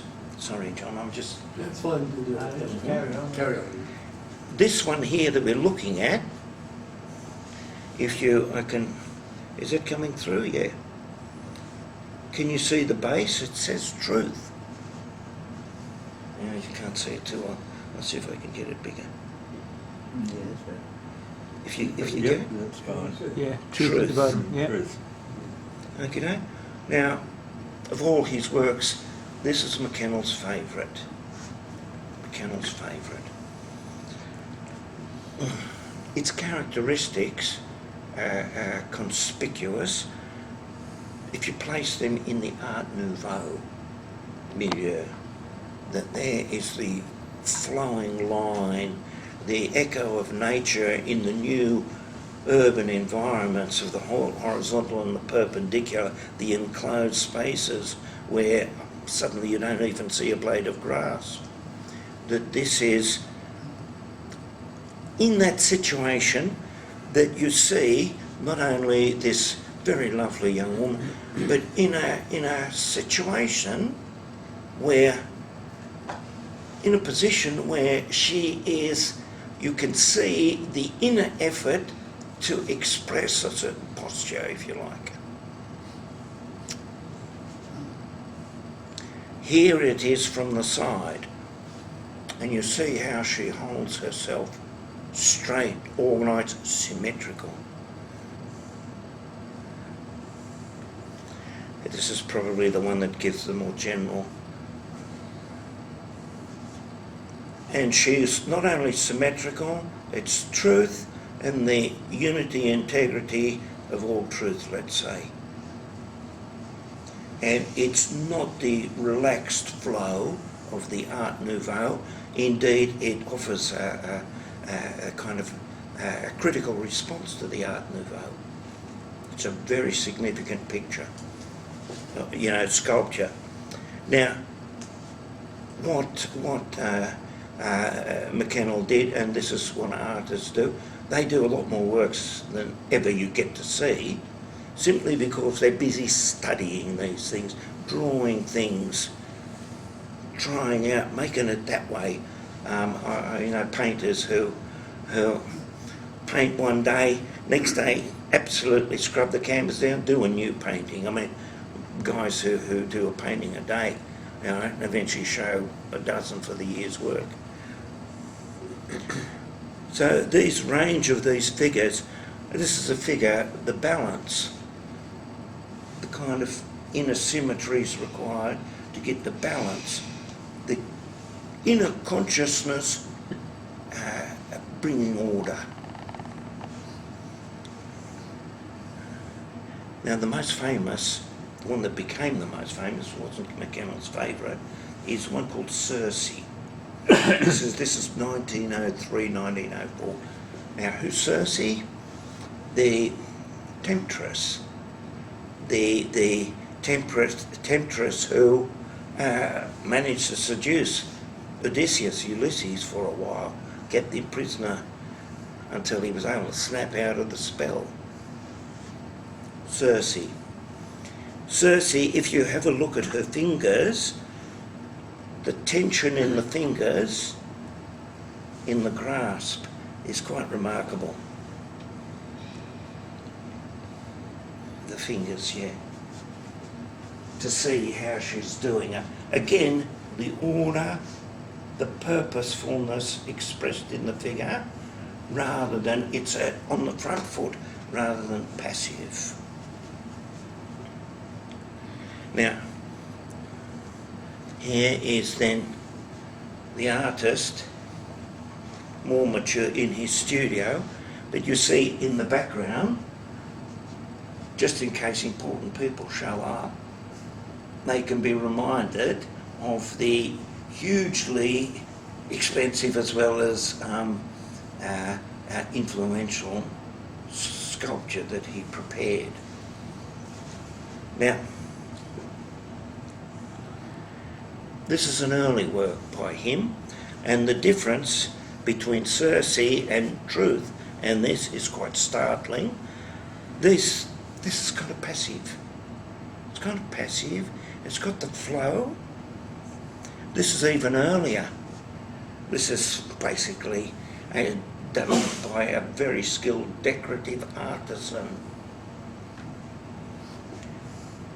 It's just a water fountain. Public decoration somewhere in England. Now, in the meantime, at the end of the decade, Edward VII died. And something I suspect was rather traumatic happened to his second son, George, who became George V. Now, George had was in the invidious situation that he was never prepared to be king. It's just that when he was 29, his older brother died in an accident. Prince Albert died in an accident, and suddenly this guy, who had become friends with Bertrand McKennell, who probably was going to the same, I don't know, cocktail parties as McKennell, there with Dame Nellie Melba receptions and all that sort of stuff. I think that that's how it has to be seen. Suddenly, you know, and that's him through that decade. I mean, it was 1892 or something that Albert died, but suddenly 29-year-old guy says, oh look, by the way, you're going to become the big boss of the master of the universe, basically, without the preparation. It seems, now, well, I don't want to get ahead of myself. This is Homage of the British Empire, 1911, okay, to the new king. And this is the first prominent portrait of the king, and this portrait, this is a Boucher medal. And Boucher is absolutely good at his art and craft, and Boucher has got the picture right, and that sort of, it's, you need to look at it a little bit and to see that there is a sort of a little bit of a sense of this is not a guy who can push everybody else around to prevail. But there's a sort of a hint of timidity even there. Boucher's got it right.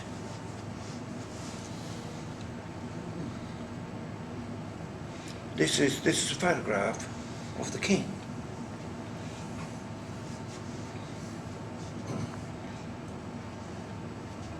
Believe me, the king looks to me as though he'd probably flinch if somebody said boo.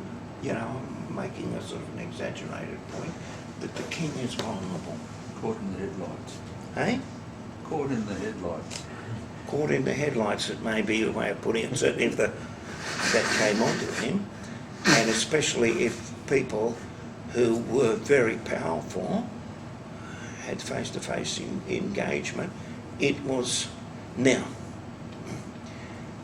you can't go kidding anybody about it. The way of solving this problem is the preparation of George V to be King of England and to be the Emperor of the British Empire, which was truly at its zenith. So how do you prepare this person?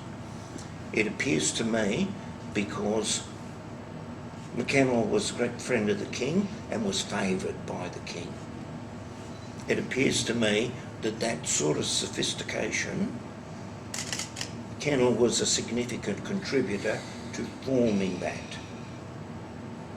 So if you've got the Boucher image and this sense of vulnerability,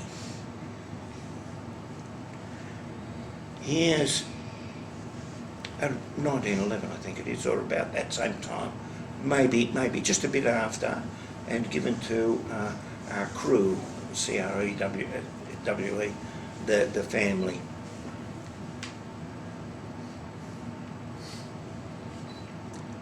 This is different to the photograph. That it's an image of somebody who has found out how to move forward as king and emperor. So, to understand what must the king know, because this is, and I will attempt to be really clear, because what does the King of England and the Emperor of the British Empire, what does that person stand for? And stand for with absolute resolution. Okay? Am I going okay there, Jerry? I'll tell you what he stood for. He's got to stand for the values necessary, or the values for humanity itself. One, humanity flourishes in civilization. He must stand for the values that make civilization possible and render it fruitful. To do that, he must stand for not only the principles of civilization, but the principles of civilization depend upon the character of those who take responsibility in civilization. That's the way it works. The necessary character in those who take responsibility for the maintenance and advance of civilization, artists like McKennell, people who are the sort of great judges of our courts, indeed people like our wonderful patron, John Pern. That's the real world, and that's how it works. And this guy knows this. Okay?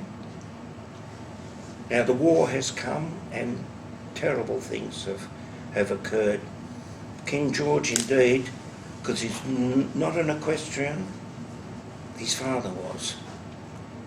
But King George, because of the management of circumstances, needed to ride the horse. So he went to the front and he went around. I think the horse threw him. Probably something exploded in the distance. And George fell off and had such damage to his pelvis that it caused him pain for the rest of his life. That this was his situation. Now, if you've got the character and you've got the character, responsibility for the civilization, the sort of the rights of all people, the values of humanity, then what is your role? Your role is your duty. This question, what's duty, is a serious question. Samuelson, Lord Samuelson, they wrote books on these things back in those days. This was an important area of discussion. But as an artist, he knew what Nellie Melba knew and what Sarah Bernhardt knew. They knew Goethe. And Goethe, the most famous work by him, is Faust, and Faust in two parts ends up with the famous Chorus Mysticus. This is such an extraordinary consideration from Faust. It's right at the end. You know, Mahler's Eighth Symphony is the last pages of Goethe's Faust set. That's a whole symphony. Back in the late 1850s, there was the 100-year centenary of Goethe, and big celebrations were held. Liszt wrote a symphony, the Faust Symphony, and it's just the orchestra plays, and it plays for 45 minutes, And then at the end, suddenly, the chorus, the choir that's been sitting there for a long time, stands up and sings the chorus Mysticus. So, what's the significance of the chorus Mysticus? As the great line by Goethe, the ever womanly raises us aloft. The ever womanly raises us aloft.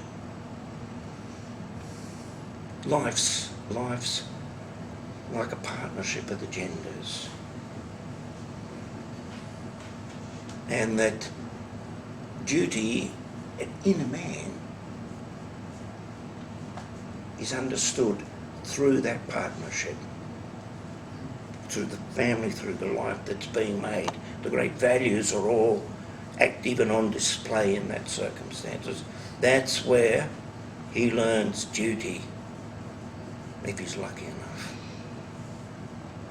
So, this chorus Mysticus, the ever womanly raises us aloft, this is actually what the central theme going on with the McKennell sculptures. And believe me, it was known that it's sort of, okay, that's sort of happy to discuss later on, Phil. The chorus Mysticus, the ever womanly raises us aloft. And that's to do with duty. And who bears the greatest duty on the planet? The King of England and the Emperor of the British Empire. This is what George came to know.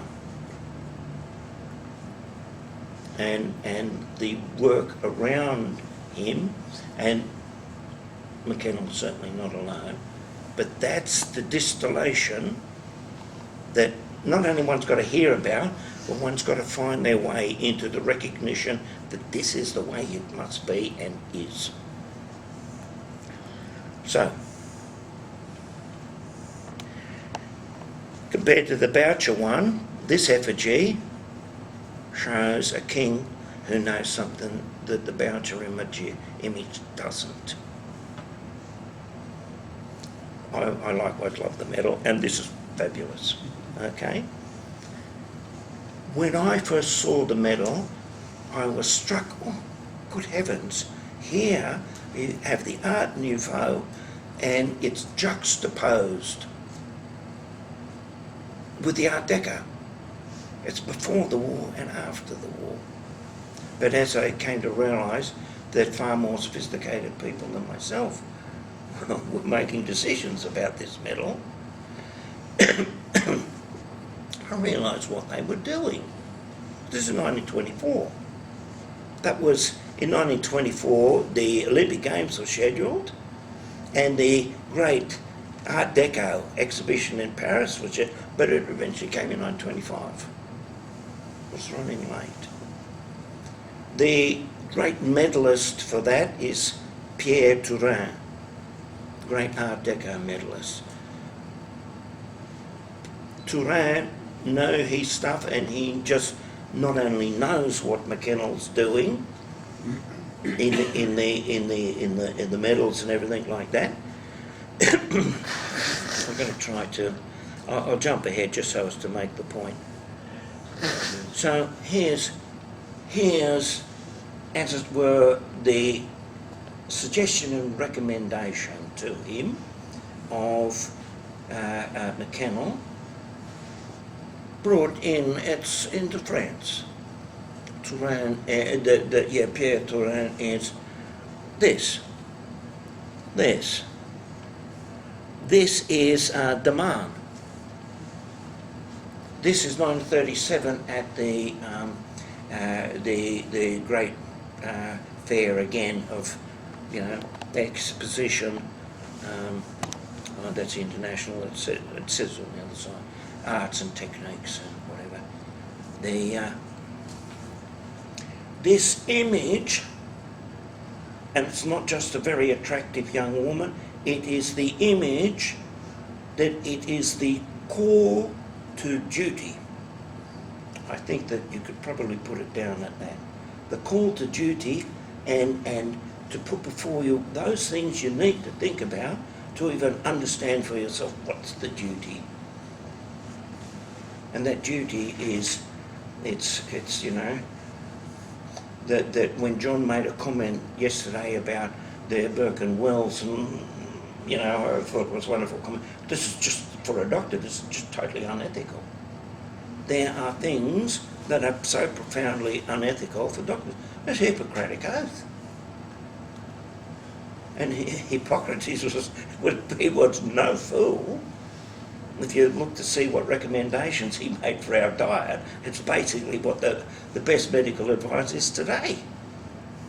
You know, there's nothing sort of miraculous about it, but yes, it's the repository of wisdom, what he says. And that's not going to change until, I don't know, there's been a colossal degradation in the evolution of the human physiology. So, to make it really clear what I'm talking about, that this is Delamare. This, because the classic allegory of the St. George of the Dragon, our historical Pastrucci medal, our design, it's been on the coins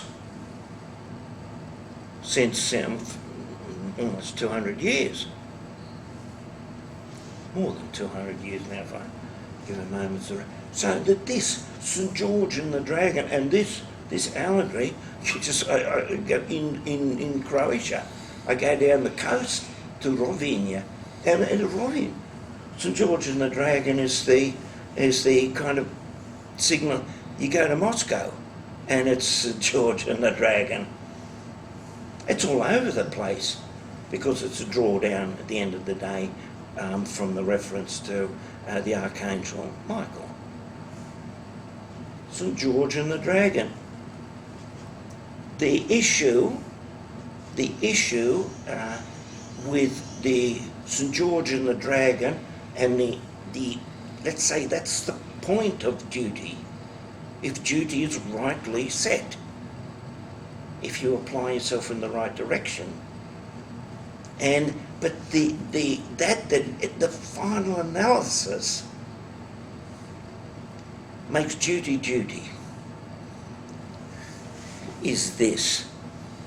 It is the positioning of man's, through his character and through his energy, positioning himself rightly in the world. Does that make sense? It makes sense, doesn't it? So, We have 2 minutes. 2 minutes. 2 minutes left? Okie doke. Here's the last thing for 2 minutes, really quick.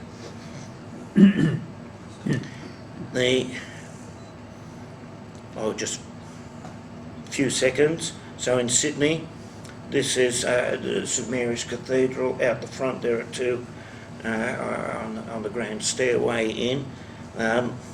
This is Archbishop Kelly, and this is Archbishop Moran. At the time of McKennell, that these were the most prominent figures advancing the things in the Catholic Church. Yeah. This is a photo I've taken myself. And this is the great monument in front of the Marrickville Town Hall. There's a sort of one that's a cousin to it, a close cousin, if not its sister, in the Pioneers Park in Leichhardt. In that inner city area is where the post-First World War monuments were put in. So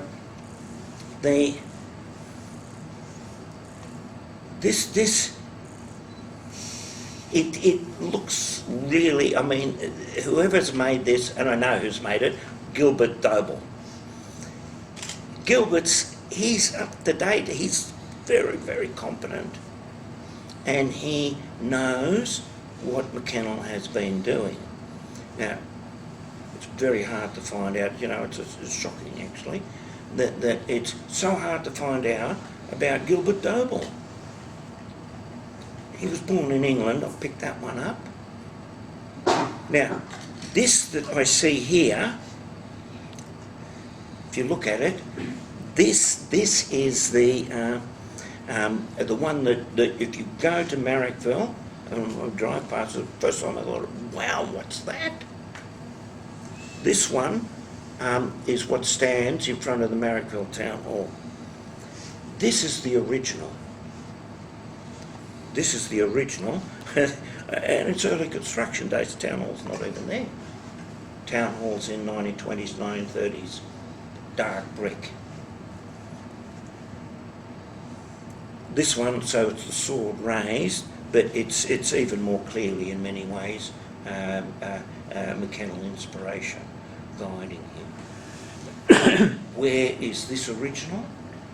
Because it had problems in the pillar, the base, as well as issues showing up in the bronze. It now was carefully taken down. Here they are taking it down, and it's now in the Australian War Memorial in Canberra. A lot of work being done on the most fascinating thing about it, and it tells us, George, this is a really interesting one. They still don't know how he made it. That it was made in Marrickville, and you get an idea of what Marrickville looks like. It was made in a foundry in Marrickville, nobody even knows too much about it, by a process that Gilbert Doble worked out. It's some sort of electro deposition on the design. They don't know how it was made. Today, and we're living in a relatively high-tech environment compared to then. So this thing is now undergoing restoration and being fixed up, and it will be deposited in Canberra.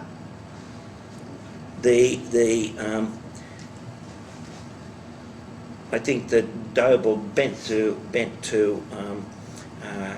the pressures of the time, who wanted to have, because the new one, if you look at it, does not have the raised sword, but the sword put down, and it has the garlands suggesting peace rather than emphasis on victory. All right.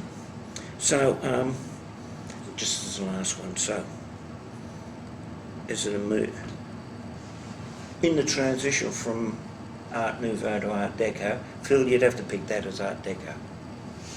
This was a drawing in 1927-28. Yeah, that's it. 1 foot in both camps. Yeah. But that's the remarkable thing about the medal, that the Empire Exhibition medal. London, Midland, Scotland, for the railways, yeah? Yeah, that's right. London, Midland, Scotland Railway. So it's a terrific picture, and it's sort of, when you see a lot of the Art Deco designs, you can just see, because there's that much of it. The most obvious one here, which I unfortunately didn't take a picture of.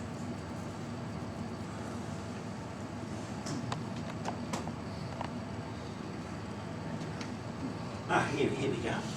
It's the most simple one, right? Is it possible just that this is 1935 medal, and it's connected with the Richelieu and the development in the Sorbonne. Richelieu was very important for the advancement of the University of Paris. 1935, and this is the most obvious one.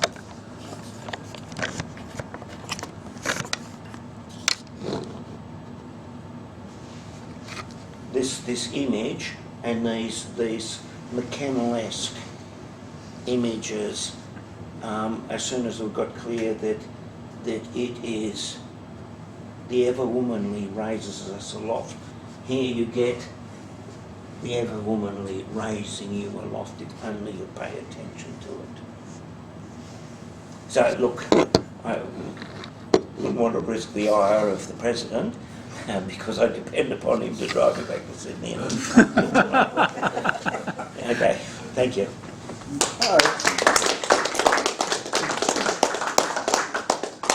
Thanks Thanks very much, Rudy. Very informative. Probably heard it 3 times already while he's been practicing. He's been sleeping. No, he sort of was very tired and did. Thank you. Yeah, I know what it is, mate, thanks. Thank you all, because it's sort of eventually the society, through Rodney and the senior people, put all this together and look, yeah, questions, of course. When did he pass away? 931. 31. 31. Yep.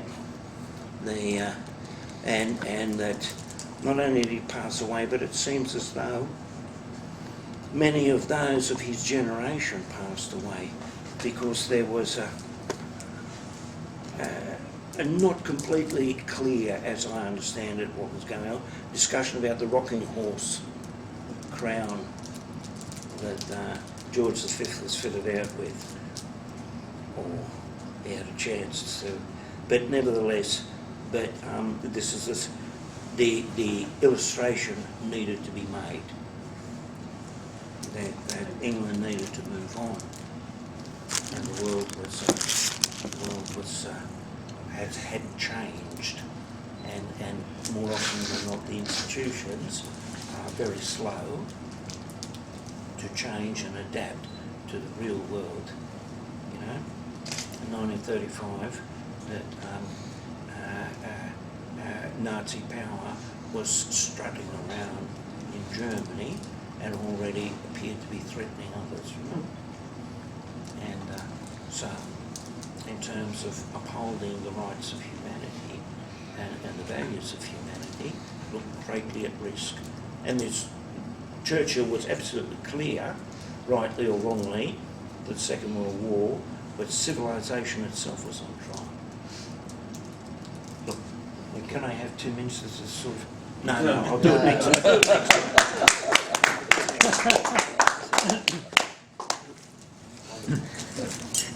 Well, that brings us to the end of the Australian Numismatic Conference for 2021.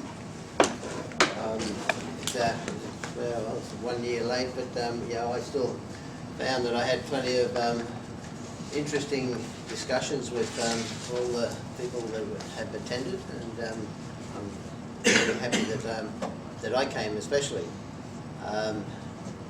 I looked at all the displays, found all the displays very informative. It always gives me inspiration as to I'll race home tonight, and not tonight, but tomorrow. We had 16 displays, which was damn good. Start sort of working on the display for the next conference in 2 years' time. But I know it's not going to happen. It'll always end up at the last minute. But it's sort of what I've got out of the conference is a lot more information than I had when I first got here. Right. Everybody is sort of little bits and pieces of their various talks I've picked up on, and I'm like, oh, I can use that, or I know that, and I can apply that to something that I want to do in the future. So it's quite interesting to sort of listen and make sure that you understand what everybody is saying, and looking at the types of stuff that we are collecting. And I find that that's where we always benefit by coming to this conference. Now I do believe that we're going to be here again in 2 years' time.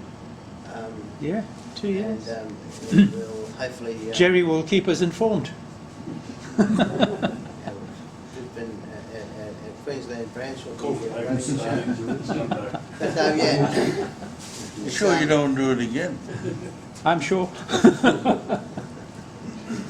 I'll be doing it again in 4 years. You're very good. Well done. Anyway, thank you all for coming, and I hope you got the same out of the convention as what I did. I think it was truly a success. Again, like it. Dinner tonight is in the same place, the CEX Club. Yeah, but you won't be having Italian because they're not open tonight. We're having it in the bistro brasserie area.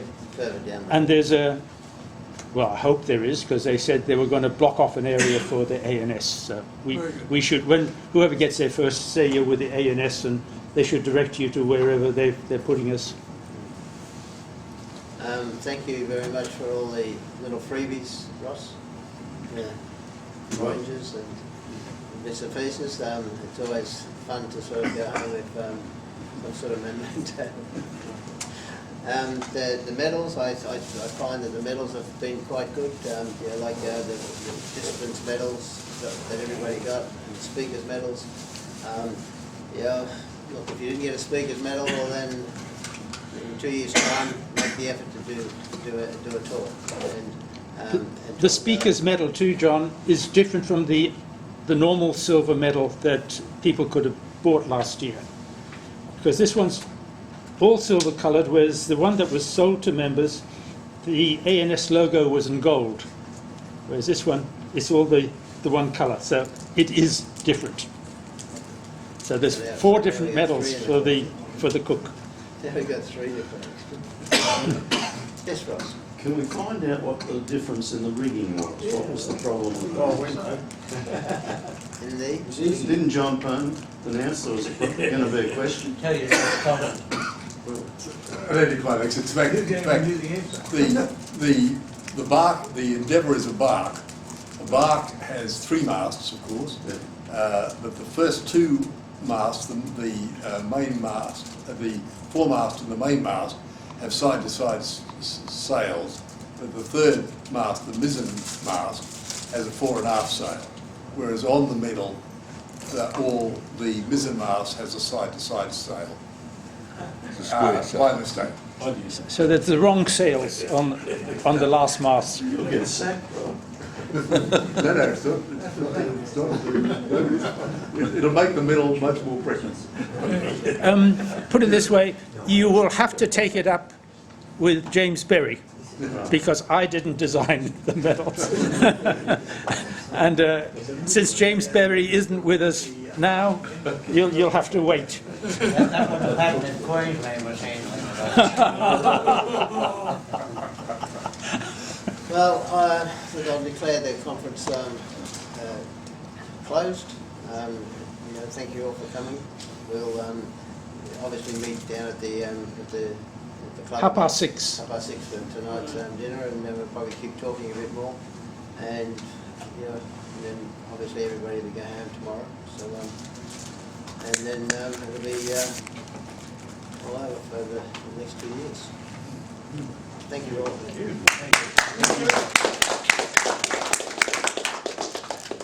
And thank you, John, for all of the work on the